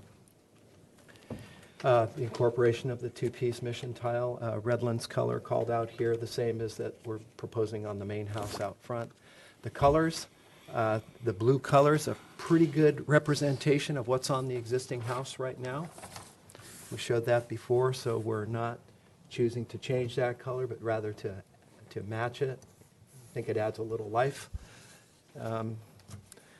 This is a sample of the ashlar pattern sandstone. The color didn't turn out so well, that exists on the front porch of the existing house, and that's what we're going to match on the chimney and on the garage wall, which is under this piece of paper there for you. As I mentioned before, our client is a stonemason, so he's pretty excited to show his artistic wares here on this project. These are just existing elevations of the main house out front, showing where we've cut down this pilaster to meet the driveway vision. Some basic building sections through the project, really there to do nothing more than get us to the details. Some large detail wall sections. Even though this is a very simple project, we've taken care in a couple areas to add a little bit of articulation, scale, and warmth and detail, both at the balcony at the front, at the entry, cantilevered heavy timber entry element. These are some cross sections, wall sections going in a different direction. There are no caps on the plaster parapets. We're just using plaster, sloping it back with a square corner bead. And some details at the veneered chimney element, including up at the spark arrestor. We like to paint our spark arresters, and then also we're adding a welded wire mesh painted plain steel grill to sort of diffuse that from a distance. Here are the details, mainly here on this page up at the roof level. Transitions from stone to plaster, some drainage elements, and then the roof itself. And then the doors and windows, and the stucco screed, the railing up at the balcony, and the garage door. I believe that's going to do it in terms of the architecture. Okay. Thank you. Anything else? Okay. I think so. All right. Before we go to questions and comments of the board, the chair will open for public comment. Is there anyone in the audience wishing to address the project? Erica, did we get any written correspondence? No, Mr. Chair, I do have one announcement for this project. Yes, please. Staff is recommending the conditions of approval related to the archaeological monitoring that I handed out to everyone. If you could please include these in a motion for project design approval if one is made. Okay. Okay, thank you. Anything else? Did neglect to show you where those light fixtures were on the elevation, sorry. Hold on just a Yeah, minute. No problem. Okay, so if there's no one wishing to come forward, and that's the completion of the announcement, the chair will close public comment and bring it back to the board for questions. So who has questions? The only balcony is here. There's no roof decks. No roof decks, no. Okay. No access. This is- Other questions? I had one. You mentioned that, This rendering? that little diagram. Well, in that rendering. I guess I was a little confused. So Yeah. that goes that way. Did you say you were going to cut these down to be straight? No. I did. I might have misspoken. I thought we were. No. Was it, the only requirement was to cut down that pilaster? I That was the misspoke. only requirement. So Yeah. you're leaving these the same. This Yes. one's going to be straight across. Yes, Okay, for that's- obvious reasons, I yes. heard you say that, and then I went, no, that doesn't That was me wanting to straighten them out. doesn't look right. So that's why I asked the question. Okay. Other questions? I have one. Can you explain this archaeology memo that applies to this project? Okay, and that goes to Erica. Could you give us a little bit more help on that, please? Yes, Mr. Chair, members of the board, this project location is located in an archaeological sensitive zone of sensitivity. And this is a CEQA requirement. The applicant did submit a letter stating from a city certified archaeologist stating that there were no findings near the site, and it's more related towards during construction, if anything is to be found, that construction personnel are alerted to that, and then they should alert the city. Okay. Thank you. Okay. So just to follow up, so there is some How deep are they evidence or some knowledge that there may be Indian artifacts that might be in this area? Is that why this is triggered? Yes, that's correct. It's in the early 20th century, an American period of archaeological sensitivity. And so in this case, there is new ground disturbance in the area, and no previous studies in the area have been So conducted yet. that's why this is in here. Okay. Yeah. And so we Great. would Thank you. then have to notify the city if there Yeah, was something found during yeah. construction. Yeah, and typically, that kind of brings the project to a halt until somebody comes out and says, here's what it is. But you have to be a little cautious.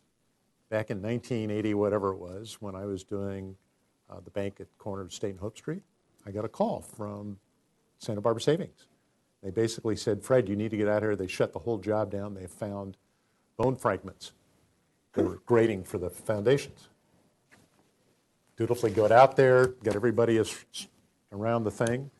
Here's this young whippersnapper architect asking stupid questions. And it turns out that the contractor had been bringing soil in from up on La Cumbra Peak. Oh. Wasn't native to the site. So, but that's why the rule is in place, because they're concerned. That's why I asked the question. There is some evidence that there may have been stuff there, and they want to be able to find it. So that's what it's about. Is that cleared up? Yeah, thank you. All right. Okay. Other questions? Okay. If not, let's go to comments. The applicant is requesting project design and final approval. Comments? It's a great project.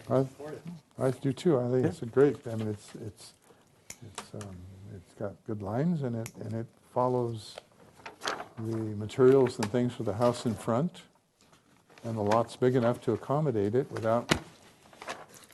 I like it. I think it follows our guidelines as far as design and. Okay. Other comments? Very supportable. The only reason I'm shifting through these just to make sure it looks like a real set of drawings. 3/16.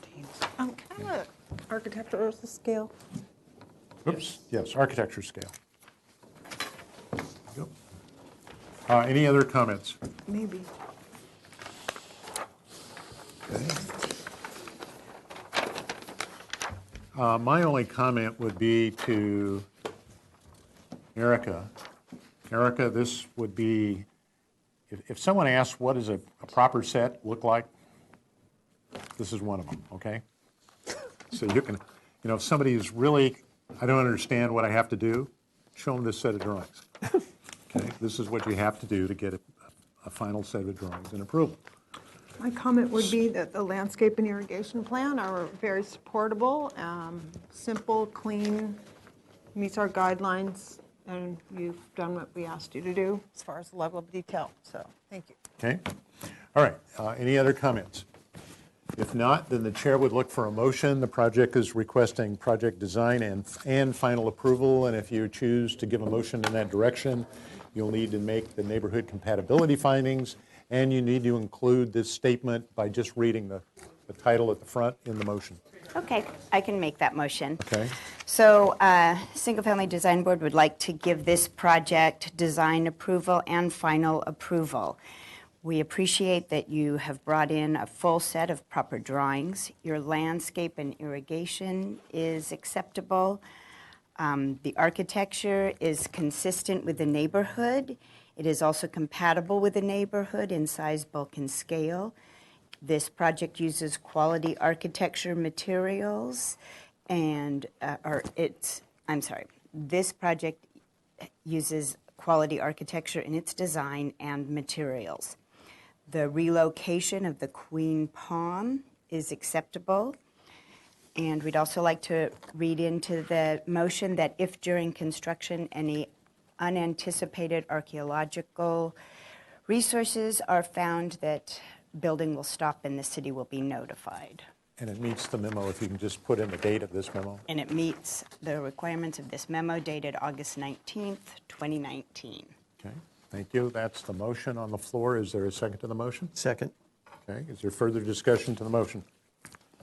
Hearing none, all in favor signify by saying aye. Aye. Aye. Opposed, abstentions, so carried. You have project design and final approval. This has a 10-day appeal period. Thank you. Thank you all very much. Keep up the good work. Thank you. That's what we want ADUs to look like. Okay. Let's go to, where are we? Item 3. Item 3, and are we on time? We're at 4:05. We're way past it. Okay, let's go to item 3. 1722 Santa Barbara Street. Get that paperwork past it. Okay, thank you. Welcome. If you could introduce yourself, please. Sure. I'm Dennis Thompson, architect. Okay, thank you. This is a new project, so I'll read into the record the project description. This is a proposal for a new 1,016 square foot, one-story single-unit residence on a vacant lot. Project includes new fencing, a deck, a porch, and removal of 9 existing fruit trees to replace with avocado trees. The project requires review from the Single Family Design Board for 2 uncovered parking spaces. The proposed total of 1,016 square feet of development on a 10,875 square foot lot is 27% of the maximum allowable floor to lot area ratio.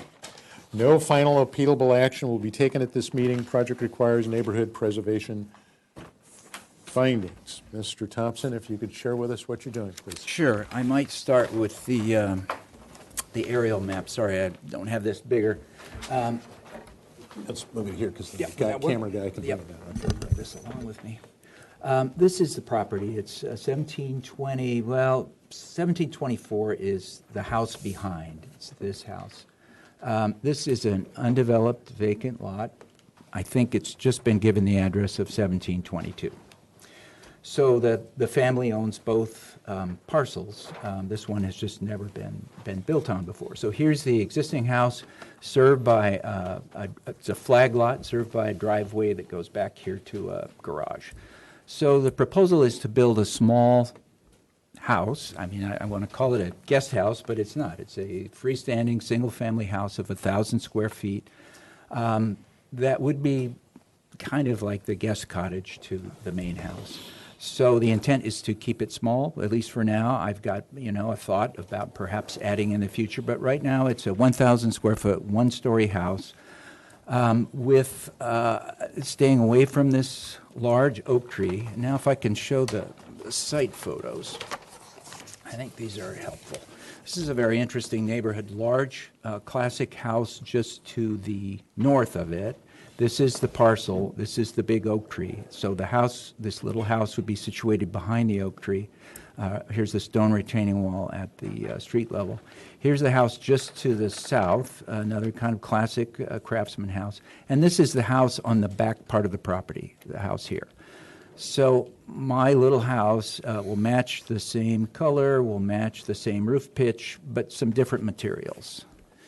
And here are some across the street kind of neighborhood pictures. So we've got a lot of tall hedge and then kind of a mix of Spanish colonial and Victorian.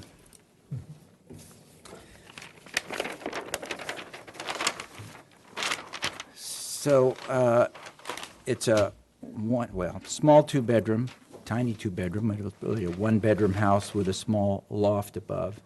And the roofing would be dark comp shingles. The siding would be board and batten, white, and the windows would most likely be black. I don't think we've landed on that yet.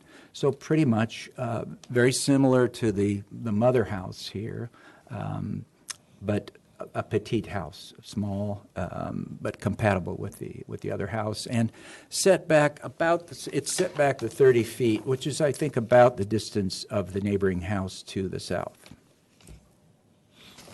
So that's my presentation. Okay, thank you. Okay, before we get to questions and comments of the board, is anyone in the audience wishing to address this project?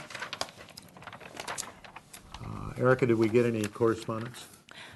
No, Mr. Chair, I just do have one announcement to note that the property 1732 Santa Barbara Street, which is located northwest of the property, is a historic landmark. So just keep that in mind when you're making comments. Yeah. So where is that? That would be the one on the corner to the north. And if I can make a comment about that, early on I met with the city historian, Nicole, and showed her this scheme, and she was supportive of it. I'm sure that's in the record somewhere. The other thing that I'm asking for is uncovered parking, which is essentially, it's along this existing driveway in a place that's essentially used now for guest parking, well out of view of the street. And it's something that your board has the ability to approve as long as the FAR is below 80%. My FAR is 20-something. Yeah. Okay. Anything else, Eric? That's it? Thank you. Okay. Questions of the board? 27%, that's also almost negative. Almost negative. Like interest rates in Europe. Okay. Brian, you have questions? Yeah, you said there's a loft. Is there, when you say Yeah. loft in the little house, what does that mean? Stairway. Well, that's what these windows would be serving. I'm going to call it a storage loft. You can have a How do you get to it? One of those I'm pull going to down, call it a storage loft. pull down ladders? I don't know yet. Okay. Yeah, it's not a habitable space. Okay. Yeah. Oh, one more question. So it's probably an open beam in the living room? Yes, yes. Other questions? Nope, that's it for me. Lisa? This is a procedure question. Why are we having no appealable action if the project requires NPO findings? Erica? The MPO findings are just for future notification. They might impact your comments provided. It's a no final appealable action because this is the first conceptual review of the project and it has not received an application completeness review from the planning department yet. Okay. I have a wonky question. Yes. FAR. The lot is what, 10,900 feet? Does the FAR include the mother house that you're referring to? No, this is a freestanding independent lot. Oh, it is? Yeah, Okay. yeah. All right. This is the property line here. Wow. Yeah. Thank you. Yep. Okay, other questions? Let's see, I walked out there, I walk by this house quite often, so I pay attention. And just so you all know, this board reviewed the house directly across the street not too long ago. That was a difficult, because it was a little lot sandwiched in between Oh, I remember that. two homes. Yeah. So right now, there's a really nice kind of hedge out there, and you have a couple places you can kind of see through and see inside. So is the hedge going to remain? Is that the game plan? The hedge is. It's on top of the wall. Yeah, there's a fence 10 feet back Right. that you can't see because it's hidden by the hedge. So all of that stays. We just open a little gate off the driveway to get you into the front door. And the fence that's there now would stay? Yeah. Okay. You can't see it, I don't Okay. think. Yeah, It's right there. you kind of see it, but you Yeah, don't see yeah. it. Okay. Black And then, wrought iron. so speaking of fences, and the property line is here, and the pool to the mother house, as you refer to it, is here. Does this pool come under the same requirements for safety fencing? I'm sure it does. And so is there a fence that's out here in this other property right now? There is existing fencing. We're going to have to do some, we're going to have Shifting to- around? Well, some shifting around as well as an easement for For the this driveway? property to use that driveway. Okay. That's a flag lot. All right, So we're going to have to do some. So this piece of driveway exists, and right now you're thinking you're not going to do anything. Correct. It's But a you nice are going to looking- do something here. Yes, that's new paving. Okay, and it says gravel. I think it's far enough back from That you the can be street gravel? that it can be gravel. It's 75 feet or 100 feet, Yeah, so that you there's a don't track it onto transportation rule about the use Yeah. of gravel. Okay, and so I would assume that somewhere in here, if you keep this existing fence and mimic that arrangement is new. From here to here? Yeah, this part of the fence, well, no, this fence exists here, that's an existing gate. to This there? part, we have to move this much of the fencing back Okay, to make so- room for the cars. so there's some new fencing There is new arrangement. fencing, and you're right, yes, something will have to continue around here to maintain the pool safety. And then the other question I have, they're removing some fruit trees and replacing them with avocados. Does that come under anybody's purview? Can they just do what they need to do, or do we have to make a decision about? That will be reviewed as part of the environmental review, Okay. which we have not We haven't completed done it. yet. Ordinarily, if people like remove oak trees, then we're looking for replacement strategies, et cetera, but they're taking fruit trees out, which probably aren't producing anyway, and they're replacing them with avocados, so it's almost like for like. That's why I asked the question. Actually, it's primarily avocado. We're taking out a couple avocados, and these are small fruit trees. These are like 5 or 6 inch.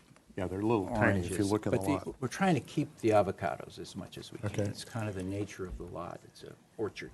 And then, Erica, under the uncovered parking request, that's allowable under this case, correct? As long as it's improved by the design board. Okay. And you answered the question about the fence and the hedge. Okay. Are there other questions? Yeah, I do, actually, I don't know if it's a question or comment. What's the existing driveway? Give me a second. I've got more pictures. It starts as interlocking pavers, and then I think it goes to gravel. This is driveway in front of the pool, so about there. So are you proposing that this gravel match this gravel? Is that? Yeah. So it's all the same? Here, from the street, you can see the pavers. Right. But they only extend a certain way back, and then it goes to this. Yeah. And I noticed the mailbox for 1724 is sitting right there. That's why I couldn't figure out. Then it dawned on me what you were doing with the 1722 address. And is that just the coloration that printed out? You said white. It's white. Okay. Yeah, it looks blue, doesn't it? Yeah, I mean, my memory says the house is white, so that's why I'm asking. Okay. Still bluish looking. All right. Other questions? Okay, let's go to comments. I'm sure the applicant designer would accept comments for anything when they do return for official action.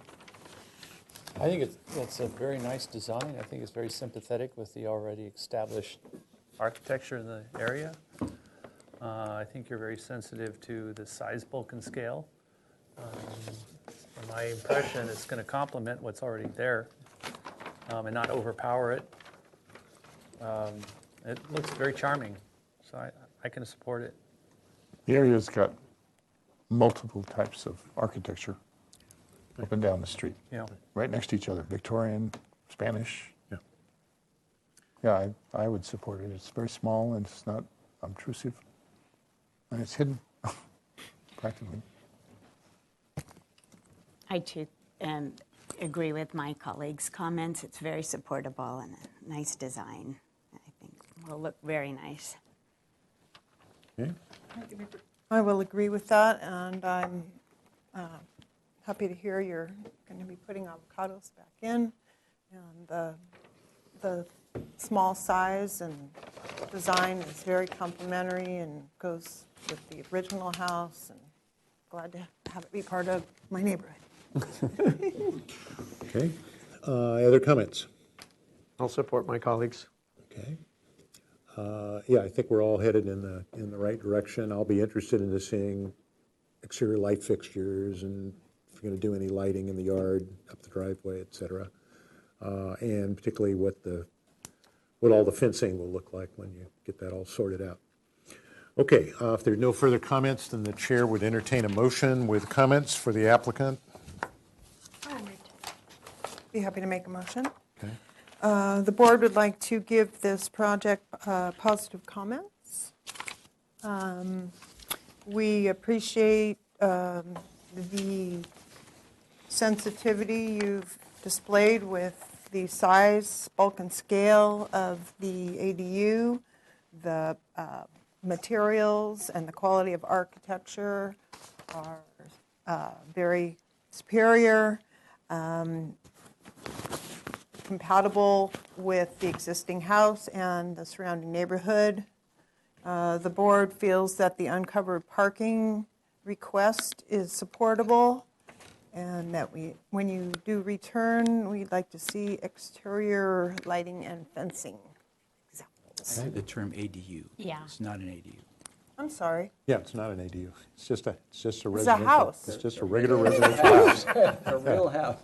It's a real house. All right. Thank you for the Correction. clarification. Okay. Do I have a second to the motion? I second it. Okay. Board Member James, can I interrupt? Sorry. Yes. Can we include whether you'd like to continue to full board or consent? Yes, full board. Full board. Full board? Full. Okay. To the full board. Okay. That's part of your motion? Is that acceptable to the second? Yes. Okay. Any further discussion of the motion? Hearing none, all in favor signify by saying aye. Aye. Aye. Opposed, abstention, so carried. Okay, we'll see you back here when you're ready. Okay, thank you. Okay, let's go to 2820 Clinton Terrace, please.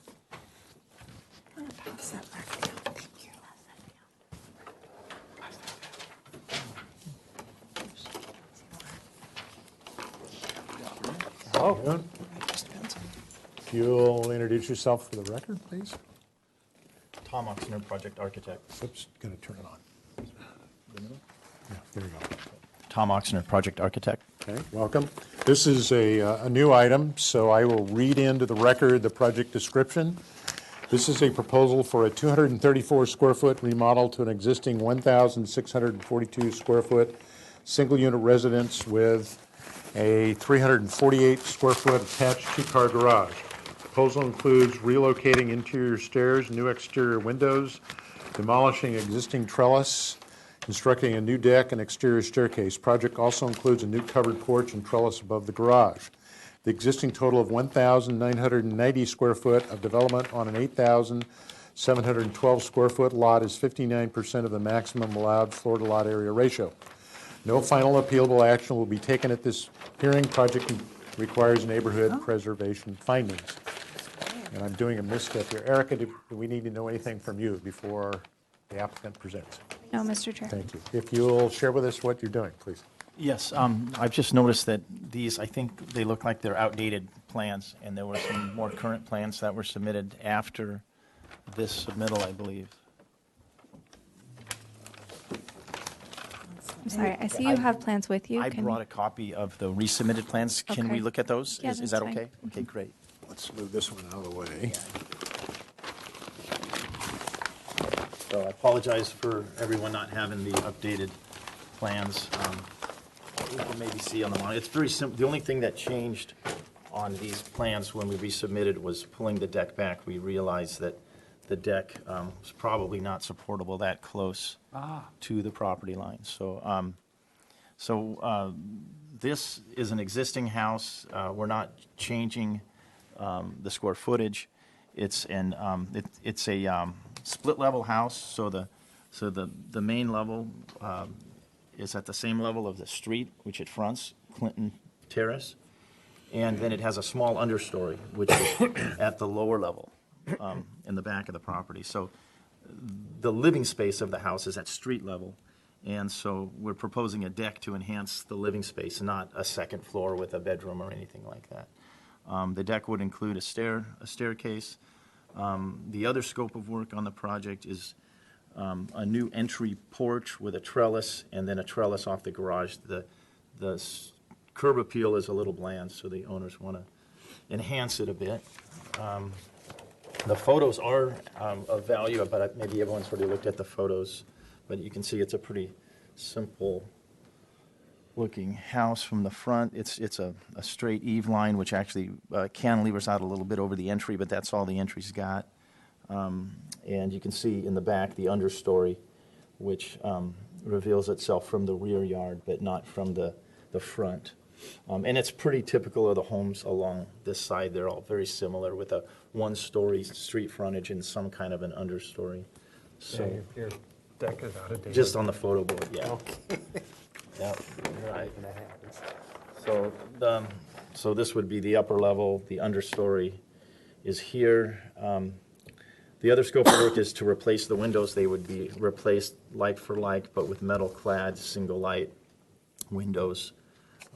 Nothing, and then the proposed plan shows the internal upgrades, which really just some minor reconfiguring and a relocation of a stairwell to this portion of the house, and it drops down here. So really there's no square footage added or no height added.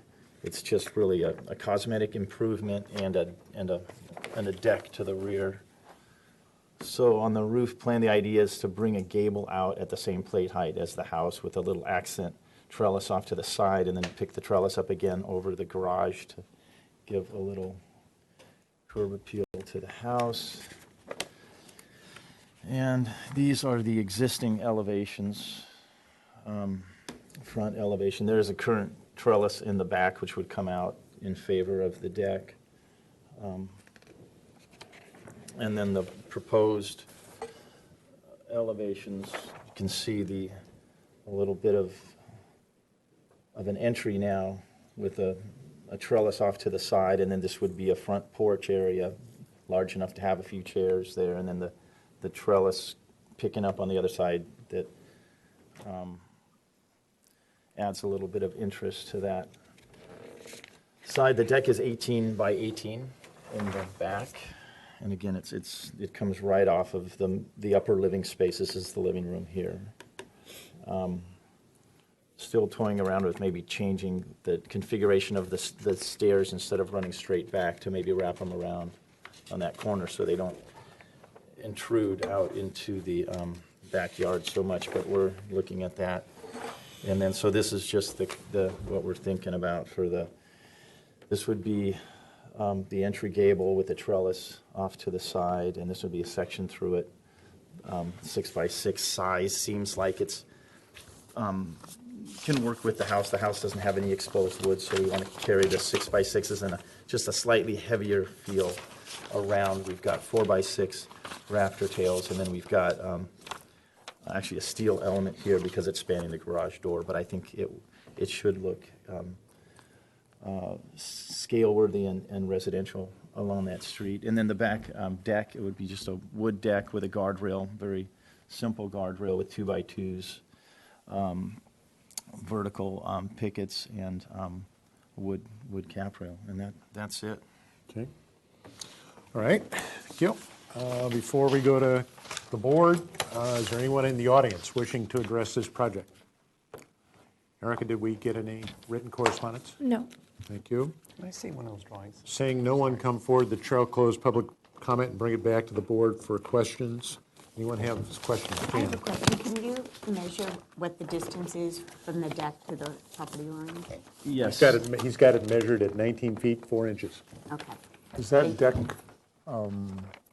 permeable? Does it water go through it? It is. It's right now It's it's not intended to be covered. permeable. It's a wood wood boards with Boards. gaps between them. Okay, and then you put it, you moved the stairway. The stairway now does not have access to the inside of the downstairs? There is a stairway that has access to the inside, but it's very narrow, and it shows up on the existing plan. I can show you where it is, but it's right behind the kitchen. Yeah. Show where it connects to the lower story. I know where it comes down, Yeah, it doesn't look like it. So there's an existing stairway behind the Right. kitchen right here. Right. Okay, that's one question at a time. Sure. The proposed stairway lands right in the middle here of the downstairs. So it comes down like this, it comes down and it turns left. Oh, it turns left, okay. Oh, okay. So it comes right into the room, just divides that whole room in half down there. It's really, we looked at it's a tough one. There's a few homes in the area that have done a similar thing, but it's a little steep, and we've got to take the floor joist underneath that shower needs to be shaved a little bit to clear that third riser. But we couldn't come up with a better way to do it. But yeah, it's the alternative would be to dig back into the Is that going to be the all earth. stairway all open, so you can look from here into there? No, it's open here, but it's not there. Right there. Yeah. Okay. Where's your, the north arrow on the main property? I'm just kind of. Yeah, so, let's see, north is which one? Let me go to this. Here, this is a better. I was looking at that, I couldn't figure it out. It's about like that. About like that? Right, that's about. Is it Santa Barbara North or is it True North? It's, let me look in there.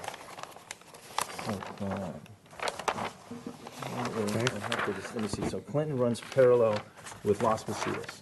Right. So, and it's on the east side of So Clinton, it's so that's kind of. Santa Barbara North. It's kind of Santa Barbara North, yeah. Well, I'm just wondering, which one would be the southern exposure of the elevation? No. That way? Yeah, it's This about way. right here. Mesa is Okay. over there. Highway 101's there. So the sun is coming like this. Got it.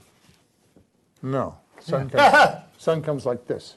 Well, but it's a bit east over here, but it's going that side. Yeah. This is downhill on the east side of Clinton Terrace. Think about it, where the sun comes up in the morning. Sun comes up over here. It's coming over in the morning, here. Yeah, No. trust me. I know you've been here all your life. How trust dare me. you. Trust me. All right. Other questions? I trust you, Okay. but I don't believe it. Okay. Other questions?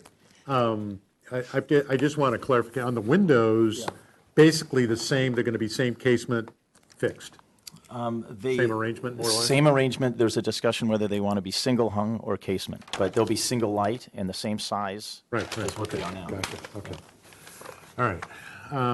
That was my only question. I have more comments, but who has comments? I'll pipe in real quick. Your deck, I could see why you did that and why I asked for the southern exposures. And, you know, if this was the southern exposure, it would be great. But if it's not, then it's going to, my concern is that with the deck that large there, it's going to darken the house. The understory is a very small piece of the house, and it's not really, it's more of a.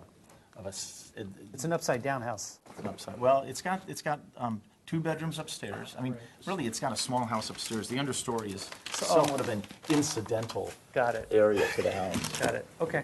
I'm just thinking. Yeah, I know they've got they're so fractured from their yard here. Yeah. So from the living room, It's like the backyard's calling for something to be built. That's exactly like that back deck, and it works. Yeah, I just wonder. They're so disconnected from their living room. This just doesn't look. It's just anyway. Okay, other comments? I'm going to follow up on the deck comment, because our guideline says 15 feet. You know, as you know, we've come in from that, whatever. And so the shape of, well, there's a couple things that are kind of bugging me. One is, and it has nothing to do with our purview, which is inside the house, but,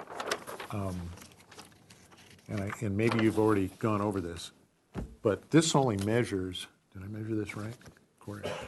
Between the rail of the stair, it's only a little over 8 feet. So I just want to make sure they can get a table in there with chairs around it. She had it all mapped out with Okay, little so you got it- squares and all right, the got it deck's figured got out. every corner and where the deck rail comes into that window. It's just Right. the height of it's. So that was my comment about the shape of the deck. The shape of the deck could, and be well within our guidelines and get no objections, something like that. And so I kept looking at what you laid out, and I can understand why you wouldn't want the deck in front of the kitchen window, but I also can understand why would you want the deck to land in the middle of the window, of the bathroom. So maybe, and the shape seems a little more difficult to do that, and you've already said you're going to restudy the stairs. So I'm almost thinking that, that shape might be a little better, and let the stair come back like that. There's a window down here. This is the third deck I know you've probably configuration. done a gazillion studies, but just, that's my first impression. I like that, and that's what you did with the stairs is similar to what we're talking about. Just come off that way and go down that way. And then the other thing that I would suggest maybe further study on the front, and I was looking at your right here. That seems a little out of balance. It's almost when you use these kind of brackets, that doesn't want to be more, and I think I was measuring off your detail, that doesn't want to be more than maybe 24, at most 30 inches. So it just seems a little heavy proportionally. It's a proportion thing. It has nothing to do with what you're trying to do. It just doesn't quite feel right, given the relationship of where this sits to the driveway. So that's just something you might want to look at. And also thinking that you've introduced this little knee element. That might be fun since you wanted to dress up the front with wood, et cetera. You might maybe include a little bit of that kind of element in this design over the door. Anyway, those are, and then the other thing I'll be interested in at some point is lighting at the deck level, what you intend to do, and underneath the deck, et cetera, and what those fixtures might look like. Okay, other comments? I don't know if it may be a budget issue, but I don't know if the clients would be interested in doing something like that as a bracket in the back, too. Well, they can explore that, but if the main intent to give the house a little better presence on the street, that might be a way to do it. Lisa? I have a question. Yes. Thanks, Mr. Chair. Will you be doing any landscaping to the front? They're not intending to do any landscaping. There's, where the trellises at the lower level, there's a concrete patio down there, and they're really just going to put the deck right over that. I meant the front. In the front, there was no talk of that, and there's an existing porch where the new porch is going, and there's not really a lot of opportunity for that there, but I'll look at that next time, and if there's, and maybe refine some of the small areas where there's opportunities there. Thank you. Okay, other comments? Okay, if there are no other comments, then the chair would look for a motion with comments for either further study or supportable elements. Okay, I would like to give this project positive comments. The relocation of the stairwell is acceptable, and metal-clad windows replacing the old ones in the same size is acceptable. I think that the gable over the front door and the front trellises are aesthetically pleasing and will make the house very charming looking. I would like this maybe to just make the suggestion to study the back deck a little bit and see if you want to change it to a rectangular shape. Also, Mr. Chair, when you were sketching that, you were saying, not to interfere with the kitchen window. But if you're going to be barbecuing out there, you might want to have a pass-through window from the kitchen if it goes right there. So just a suggestion. And also to restudy the outdoor staircase. I would like this to come back to the full board so we can see outdoor lighting, and if you plan to do any landscape changes, maybe planting that is going to go over some of those trellises. Okay, That's my the motion. Okay. Second it. Have a second. Do I have further discussion of the motion? Erica, did we get everything we needed? Yes, thank Okay, you. thank you. Okay, hearing no further comments, all in favor signify by saying aye. Aye. Aye, opposed, abstentions, so carried. Okay, we'll see you back here when you're ready. Thank you very much. All right, thank you. Okay, let's go to Perfect time for banana cake. item number 5, 6:39. Oh, that was postponed, I'm sorry. Or then definitely. So did we take a recess? Let's see, we take a No, we're recess still, till... we're still doing good time. Oh, we're still okay. We don't need to take a recess. No recess. All right, let's go to item number 6, 84 La Vista Grande. This is here for project design approval. 84. What was it? 455. 84 La Vista Grande. 455, we're getting there. Okay. Okay, thank you. Okay, welcome. If you'll introduce yourselves, please. I'm Al Windsor, designer on the project. Lila Noel, owner. Welcome. And this project is here for project design approval. Project requires compliance with Tier 3 stormwater management plan requirements prior to final approval. Project requires neighborhood preservation, hillside design, and slope lot findings. Project was last reviewed on May 13th, 2019. And before I have you present, Mr. Miller, if you read our comments from that meeting, please. Yes, Mr. Chair. Number 1, the proposed changes to the south elevation, as requested at the previous meeting, are acceptable. Number 2, the board would be amenable to consider project design approval at the next meeting. Number 3, provide a final color board indicating existing colors and new colors. Number 4, the previously reviewed light fixtures are acceptable and should be a part of the plans presented for project design approval. Number 5, applicant shall confirm final locations of the downspouts and the gutters for all elevations. Motion was carried unanimously. Okay, thank you. So if you could share with us where you are at this point and if you've made any changes to some of the stuff we previously looked at. Well, since the last meeting, the zoning required us to basically demo a existing wood deck that's at grade level pretty much right here. So we are going to demo that.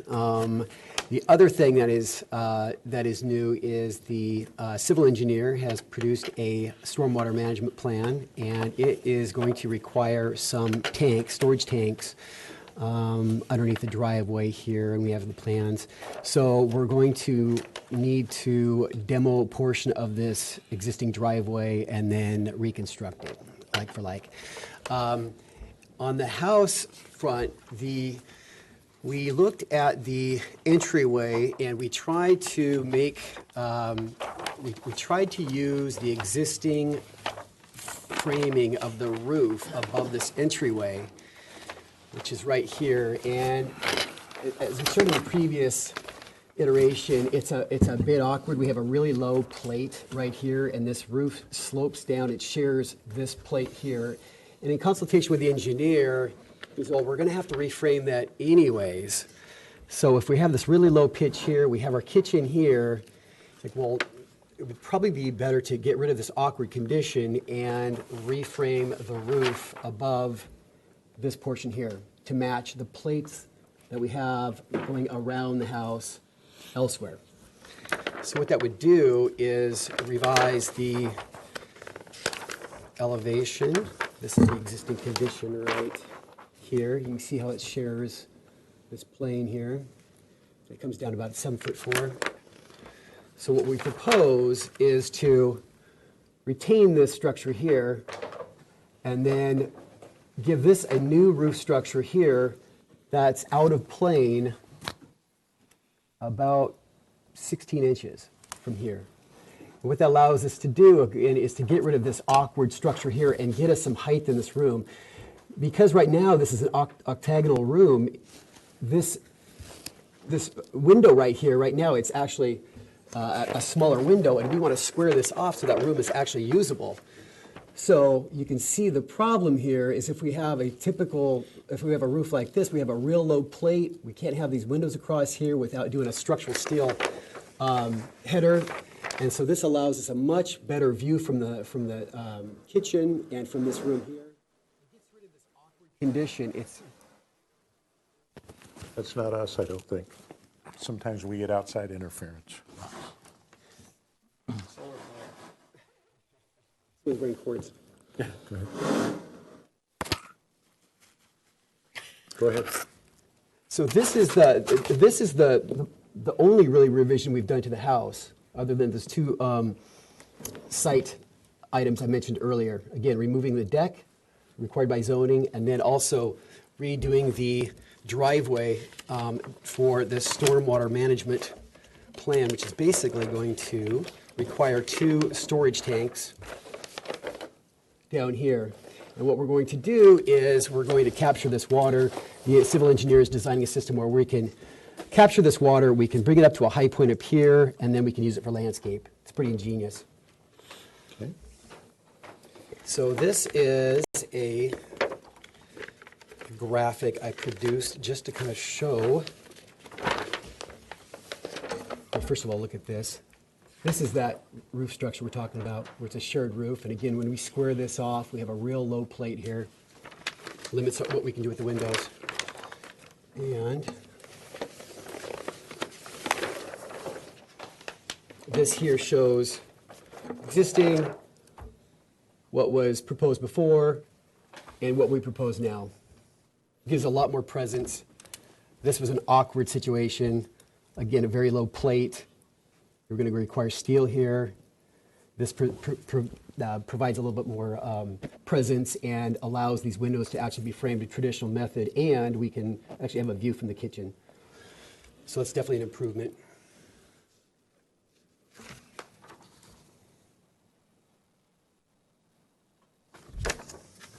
Okay. Is that your presentation?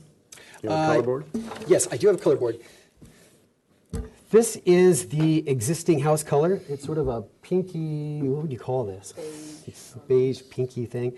So, so essentially, what we propose is this Class A, certainty board, board and bat, which we've gone through all the colors before with the board, so I won't go over that again. But one item we've added to this is the trim color, which we previously. I think we left as white, but we really need to actually have it a tint of these existing colors. And then we've also added our stone for the chimney. And this existing light that's already been received positive comments. Roofing has not changed. These are all the same. So these are the new items right here. And that's the cap. Yep. Mm-hmm. Okay. Anything else? That's it. Is that exterior? Oh. So is there anyone in the audience wishing to address the project? And Erica, did we get any written correspondence? No, Mr. Chair. Thank you. Seeing no one go forward, the chair will close public comment and bring it back to the board for questions. Mr. Miller, you Yeah, is have a that light question? fixture LED? Yes. Okay. Other questions? Anyone? Okay. Could you remind me what that side of this element looks like? Does that show in a drawing? Yeah. I think it's partially obscured.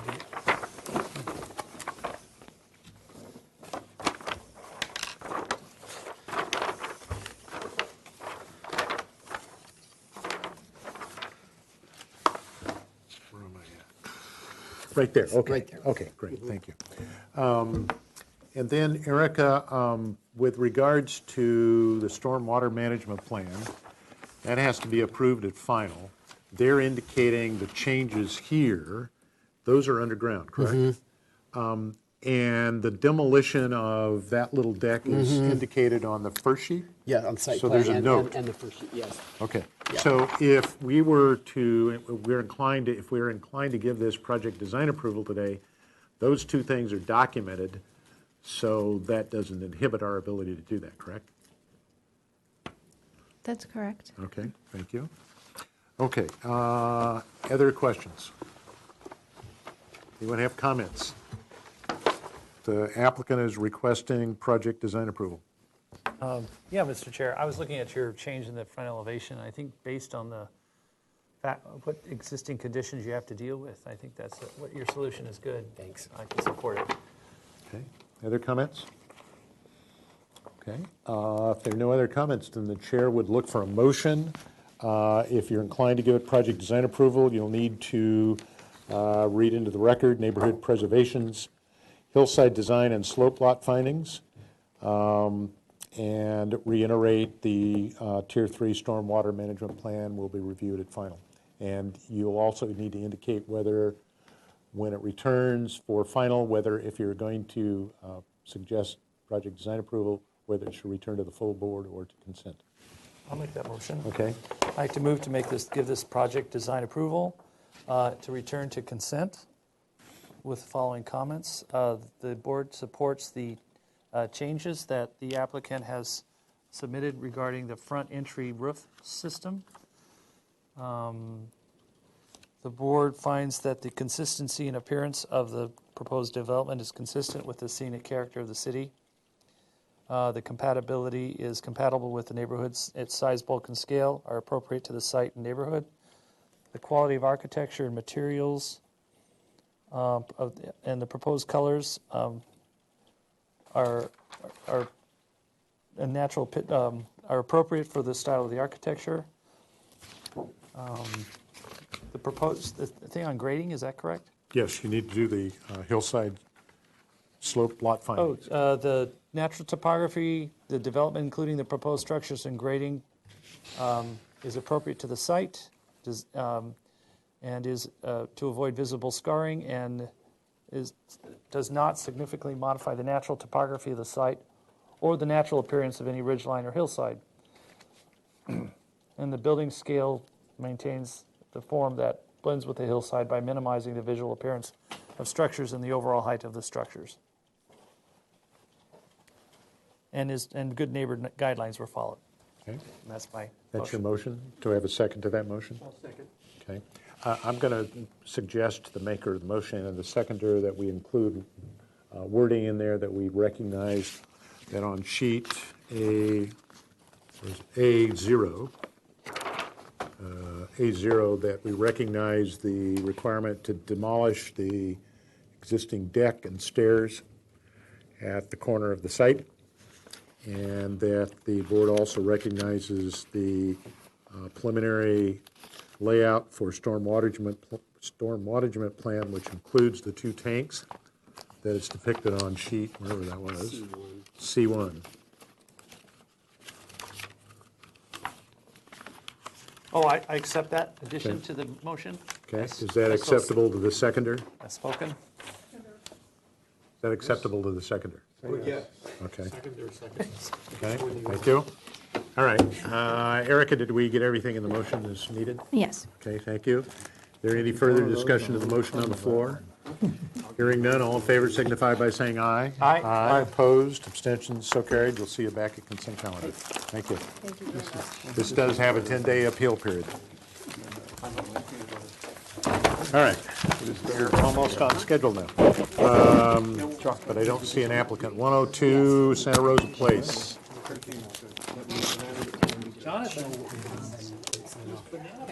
I know, I had some. And it was a perfect day for it. That goes back to there. Are you all 102 Santa Rosa?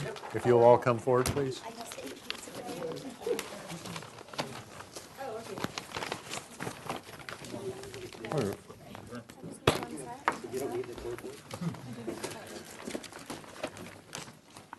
Hi, welcome. If you all could introduce yourself for the record, please. Hi, I'm Clay Arell, architect, AB Design Studio. Greg Chrisman, architect, AB Design Studio. Thank you. This is a project here for pre-application review. This is a one-time pre-application consultation review. No final appealable decision will be made at this hearing. And I'm going to read into the record the project description. This is a one-time pre-application consultation review of a proposal to demolish an existing 1,319 square foot, one-story, single residential unit with an attached 250 square foot, one-car garage.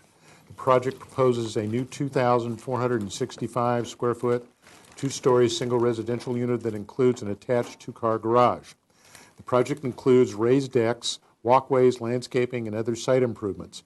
The proposed total of 2,465 square feet, a development on a 6,828 square foot lot in the appealable jurisdiction of the coastal zone is 85% of the maximum allowed floor to lot area ratio.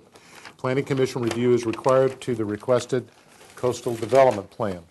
And before I have you present, I'm going to ask a question of Erica. She may not know the answer.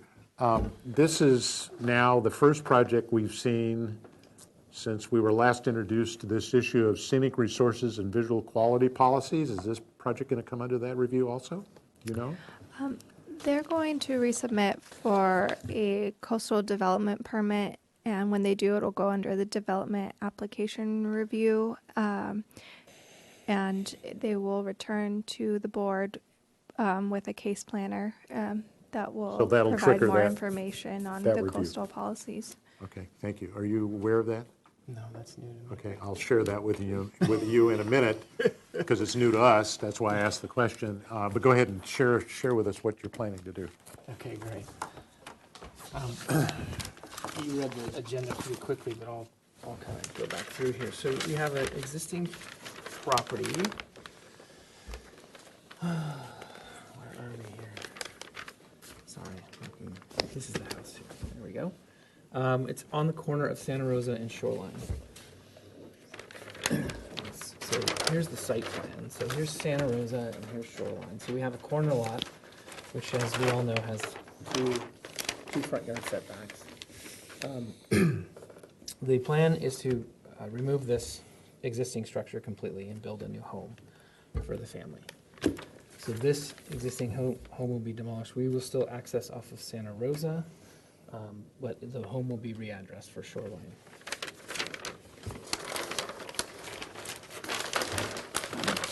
So this is one of those typical corner lot situations, right? So we have two front yard setbacks here and on Shoreline. We also have 1,250 square feet of open space requirement and a 2-car garage. So we've, and then 6-foot setbacks around the side. So what we've opted to do is really lay out our envelope, if you will, and that really gave us this area to build in. So we are effectively using the area from the setbacks and the 1,250 square foot open yard requirement. And we have pulled in a little bit off the east, and we've notched in a little bit off on the corner as well. The home is 2 stories, except for over the garage. There's a 2-story portion that wraps around, or I'm sorry, here's the 2nd floor, but it kind of comes across like this. Single-story garage, 2-story home. And it's a fairly modest home. It's got a fairly modest-sized master bedroom, 2 bedrooms upstairs that share a Jack and Jill, laundry's upstairs, closet. We really want the whole home to open towards the ocean view to the south, the mountain views to the north and northeast, as well as the ground floor as well opens up all the way through. So the design of the home really is to take advantage of what's outside, right? What's the exterior. The climate that we have here is pretty amazing. And because of this, it's kind of squeezing the home in, we've decided, the owners have requested that we do a basement underneath the home, and that would be accessed through this one stair that goes from the ground floor, go down or go up to the 2nd floor. And this would be helpful for them for media room and storage and other things, but we haven't programmed it just yet. That was a new addition that we've added. And the ground floor, as I mentioned, we're going to be addressed off of Shoreline, so we're going to come in the home here and into a large great room, living room, dining room that has decks on north and south side. So this house would really be transparent. If you were sitting here, you could literally look through the home towards the channel. Kitchen is on that side. So this is the neighbor behind us on 106 Santa Rosa, and that home is, let me see if I can find it on the photos.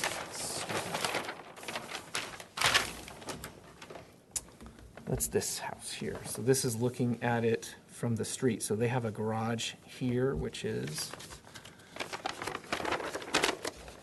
so their garage sits here, and they have a modest 2nd-story attic space up top above the garage. So there's their garage here. So the majority of the house that's behind us, the program of the house, the living areas are really on the northern side of the property. So we don't feel like we're really impinging their view or getting in their way of the ocean view because they don't have a lot of it. But they will, from the back, have some through this corridor, which is why we wanted to pull this house this way a little bit. And from the front, they'll definitely have that corridor as well. So this home plan really responds to site constraints, and as I mentioned before, and we did consider the neighbors' views, which we don't feel are grandiose. This home was constructed not that long ago across Santa Rosa, and that is, it doesn't show up here, but it's across the street on the opposite corner. So it's on this property here. And that was constructed, I want to say 4 or 5 years ago, but I don't know exactly. There's a couple decks upstairs that cantilever over the front yard setback. We've checked the ordinance, we can come out about 3 feet, so that's where that line is. It helps provide shade over the entry. So on the elevations, we have would be the shoreline street elevation here with large pocketing doors that would open up on each side of the house. Here's the back side, the north side, so those align and create that indoor-outdoor feel. The front door is on this side of the home with the small deck off the small bedroom on the east, and then we have the master suite on the southwest corner of the home, and then large kitchen window with a little patio area outside, garage behind it. Real simple kind of form, not a lot of things moving around. Styling would be kind of a beachy white and metal roof. Still working on all the materials.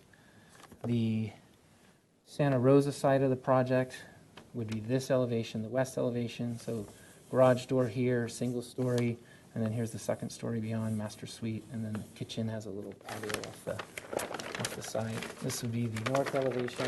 So we're really trying to take advantage of views and light up towards the mountains as well. And then the east elevation you would see here. That's the garage in the background. We are here for comments. We wanted to come in before we go to DART just to make sure that we're moving in the right direction before we make our formal application in terms of mass, bulk, scale, style, so on. Thank you. Anything else? That's it? No. Okay. All right. Before we go to comments and the board questions, is there anyone in the audience wishing to address the project? Erica, did we get any written correspondence? No. Thank you. Seeing no one come forward, the chair will close public comment and bring it back to the board for questions. Who has questions? Joe? What's the house next door look like? You have a picture The one of to it? the east? Yeah, one to the east. I think it's a fairly small one-story home. It's a one-story house. I'm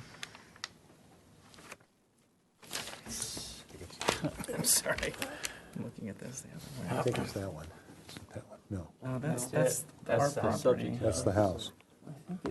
No, don't have a picture. Background, yeah, it's way, Yeah, it's a one-story house. It's a very similar size home. In fact, there's several that all kind of just line up. And there's a bunch that have been built down the road, right? And the park is right across the street. Yeah. Oh, both ways, yeah. to the right and to the left. Yeah, this is sort of almost in the middle of. Dead center of Shoreline Park. What are the plate heights? 10 feet. 10 feet for the first floor and, I don't remember now. 9 feet for the second? 9 feet. 9 Yeah. feet for the sixth floor. 10 and 9. Okay.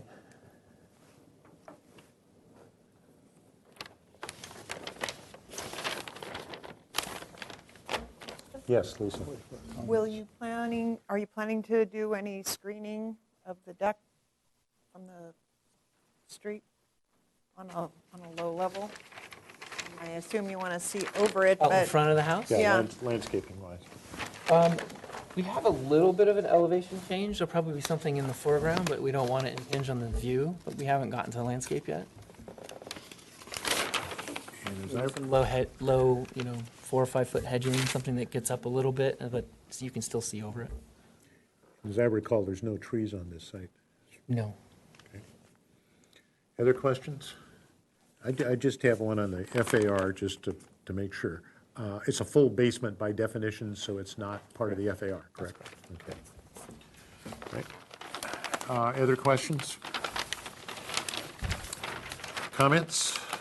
Who has comments? Yeah, Mr. Chair, I think it's a great design, but I think the plate heights have to go down 9 feet, 8 feet because of the already established neighborhood. I think it'll be a little too tall, but I like the style. Other comments? I'm usually, I've talked to you lots of times about, I'm looking at bulk. And Brian, I think it's a good idea bringing slate. I think it's, to me, it's too bulky, too size, look, and scale. I think it's just, it looks like a high linear box, which I think with a little bit more detail and a little bit more, maybe bringing it down in height will change that effect. I just, when I first looked at the elevation, I thought, it's really bulky, sitting right on, I'm sure the people behind it don't mind for their second story anyway, but you're right next to another house that's single story, and it's a little, I don't want to use the words that I'm not supposed to use, I just say bulky, too bulky, Okay. too tall, and too linear, and maybe too industrial. And I'm looking at it. There's anything industrial. I know. You're not using materials, but it's this linear thing here. Maybe a little bit more detail would change that effect I have on it. It doesn't match my understanding of our. Forget what word it is. Okay. Other comments? Yes, I'll comment. Lisa? I do feel the plate heights are high, and I'm uncomfortable as well with the planar, the wall plane that fronts shoreline. It seems a bit monolithic and maybe almost too much symmetry in the front. I don't know. And the front entry being so far from the parking, I'm wondering if anyone else noticed that. So anyway, those are my comments. I think it's maybe another thing is like you say, that two-story area in between these two that have a little bit more detail and more something more to them. Okay. I kind of sense where they're coming from. So one of the things I think would help is when you return, giving us a profile of the house that we approved across the street. And this house.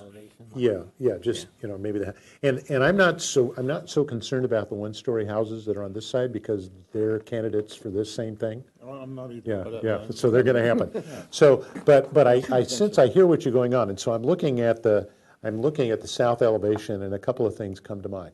One is the heat buildup on this side of the house because of where the sun is most of the day. This is going to take a beating. So maybe one of the ways to help this is just to get an awning or some element over the top of that, just to get it some shade. And it helps to scale a little bit. And I'm a particular dude that really looks at these floor-to-floor heights. But I understand why you want a 9 foot in that big open room. Mm-hmm. That's pretty important. So to deal with the thing, it's kind of this. Yeah, and it's short. Yeah. So, but to deal with, I think what you guys are making you feel a little uncomfortable is perhaps just the whole element being that high. So could you explore taking that corner, leaving that corner like it is, taking this corner and reducing the plate height and taking that element and let that drop down and let this element come over the top. See what I'm getting at in terms of the roof configuration? And that might help the corner, and it might help the thing they're pinpointing, and let that drop a little bit. And that also might help the relationship here. of what's happening when it meets this roof, because these would lower. So just tucking that down, that would allow maybe this thing to have a gable end, looking that way. And that then, I mean, the footprint basically stays the same, because it's very economically laid out, and I can understand why you want to do it that way. I also understand why the entrance is over here, because I was looking at the floor plan, and it makes sense from a functional standpoint. You want to be able to get up to the second floor to the bedrooms without having to traverse through the whole of the living area. We also have access through here, too. Yeah, you have that for people bringing in groceries and whatever, but for visitors, for guests, being able to come in and particularly off the beach or walk on Shoreline Park, is to come in and be able to get upstairs without having to go through the whole house to get there. So I can understand why this is here.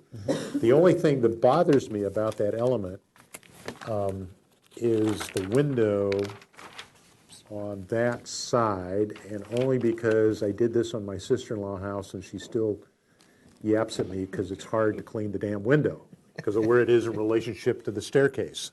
So you might want to think about that. Work on landing height. Okay, yeah, just because, it requires a ladder and then you got to get up there, clean the damn window.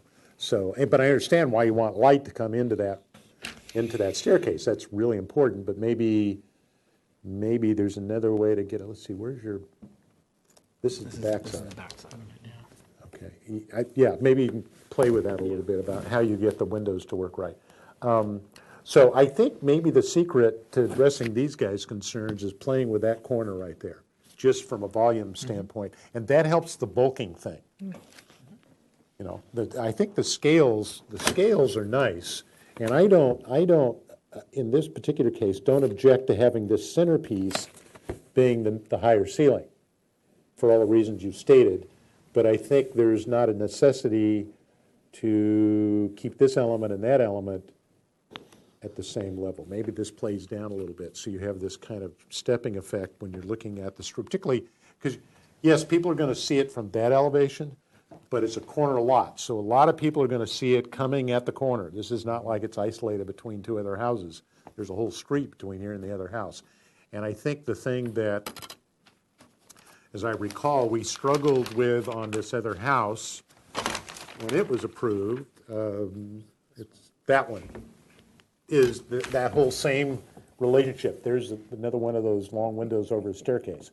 So we struggled, we had to, as I recall, the designer moved this thing up and down and whatever, but we had the same concern because we're going to see a lot of these along this street as these little homes that were built in the 50s come down. That's just going to happen, and there's 3 or 4 of them in that direction, and there's 3 or 4 in the other direction. And the other thing that happens is 2 houses away up Santa Rosa, we do have some big, bulky second-story houses that were built way before this board existed, and probably is one of the reasons the board exists, because there was a lot of objection to that. So I think we can get there with this house. I think it's just a matter of a little finessing here and there. We don't have any problem with the design. Yeah, I think. No, I think it's suitable for the neighborhood. It's a little It's finessing. bulky right there, and I think the design can change that. Yeah. That's, I'm not telling you how to do it. Okay, other comments? I'm supportive of the project as well, but I'm listening to my colleagues, and I think to restudy the plate heights in a couple of different areas of the house would help. But I think the design is great, and I think it is very compatible with the neighborhood and will be a nice addition there on that corner. So, and then just to let you know about this scenic resource and visual quality thing. At our meeting 2 weeks ago, we had a house on an empty lot, one of the, I think, only empty lots on the bluff side, above to the Miggs Road side of Shoreline Park. And we're now being told by staff that there's a new policy that has to come into play because of the Coastal Commission that basically says those homes have to be evaluated for potential public view corridor to the ocean. I don't know, and that's why I was asking Erica whether this house would apply, or does it only apply to houses on the bluff side of Shoreline Drive? Apparently it applies through the whole city, so it'll go all the way down through Cabrillo Boulevard, all the way down by the wharf, et cetera. I mean, apparently it's going to apply to everything. So, This is not in a view corridor. well, I don't know. But it's in the coastal zone, and it's in that first, but it's in that first 1,000 feet. So it's just Yeah. a question you need to ask. Some interpretation. Yeah, it may not apply to this lot at all, I don't know, but you should find out. We were working on another property Mhm. over on El Camino de la Luz. Uh-huh. It hasn't been to this board for a while, but it came here several years ago, and we were dealing with that same issue. Right. From El Camino de la Luz, visual, we Right. had to provide visual access, I think is what they remember the call it. property, Visual yeah. access to the ocean. Right.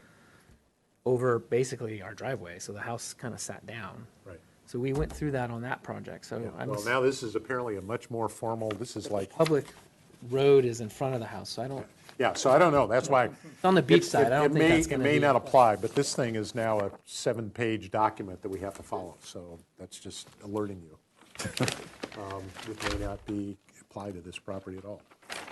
Okay, with that, the applicant, because it's here for a pre-consultation review, I would assume one would want to make a motion that gives some guidance for when they do formally return.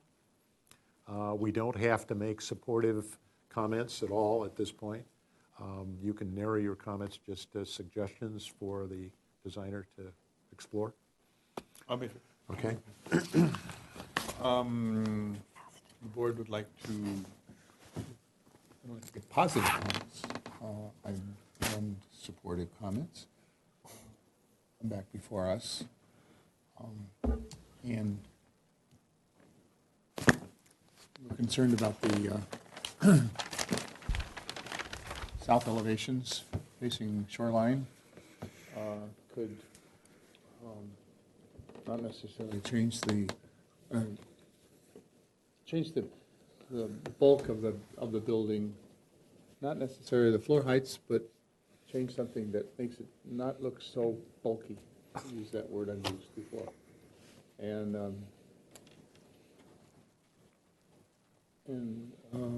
consider lowering the west corner of the Corner whole element. corner element of the whole structure down to change again, the bulk of the building.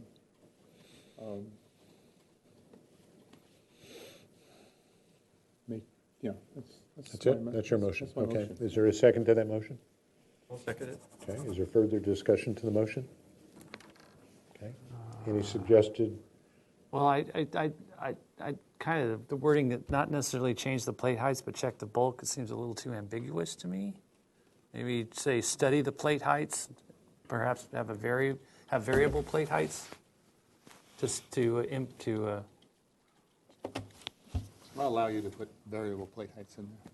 study variable plate heights, just Okay, to lessen the. That's part of the motion. Who seconded? I did. Okay, is that And acceptable? I agree with that, Okay, yeah. all right. So that's part of the wording. Everyone understand the motion? Any other comments? Can we have her reread it so we know what? Just a minute. Go ahead, Joe, finish your comment. And study some of the windows on the east elevation. Okay. Stairway windows. All right, so that's part of your motion. Is that acceptable, Jonathan? Sure. Okay, all right. Mary, would you read that to us, please? I tend to talk too much. The board has concerns about the south elevation facing shoreline. Consider changing the bulk of the building. Try to make it appear less bulky. Consider lowering the west corner element of the whole structure of the building. Study variable plate heights in order to lessen the bulk, and study the windows on the east elevation. Okay, does everybody understand it? Is that what we thought we said? Okay. Any further comments to the motion on the floor? Good luck with that. Hearing none, all in favor signify by saying aye. Aye. Aye. Opposed? Abstentions? So carried. Okay, we'll see you back here when you're ready. Okay, I think we're done. The chair will adjourn the Monday, August 19th Single Family Design Board. Microphones off, please.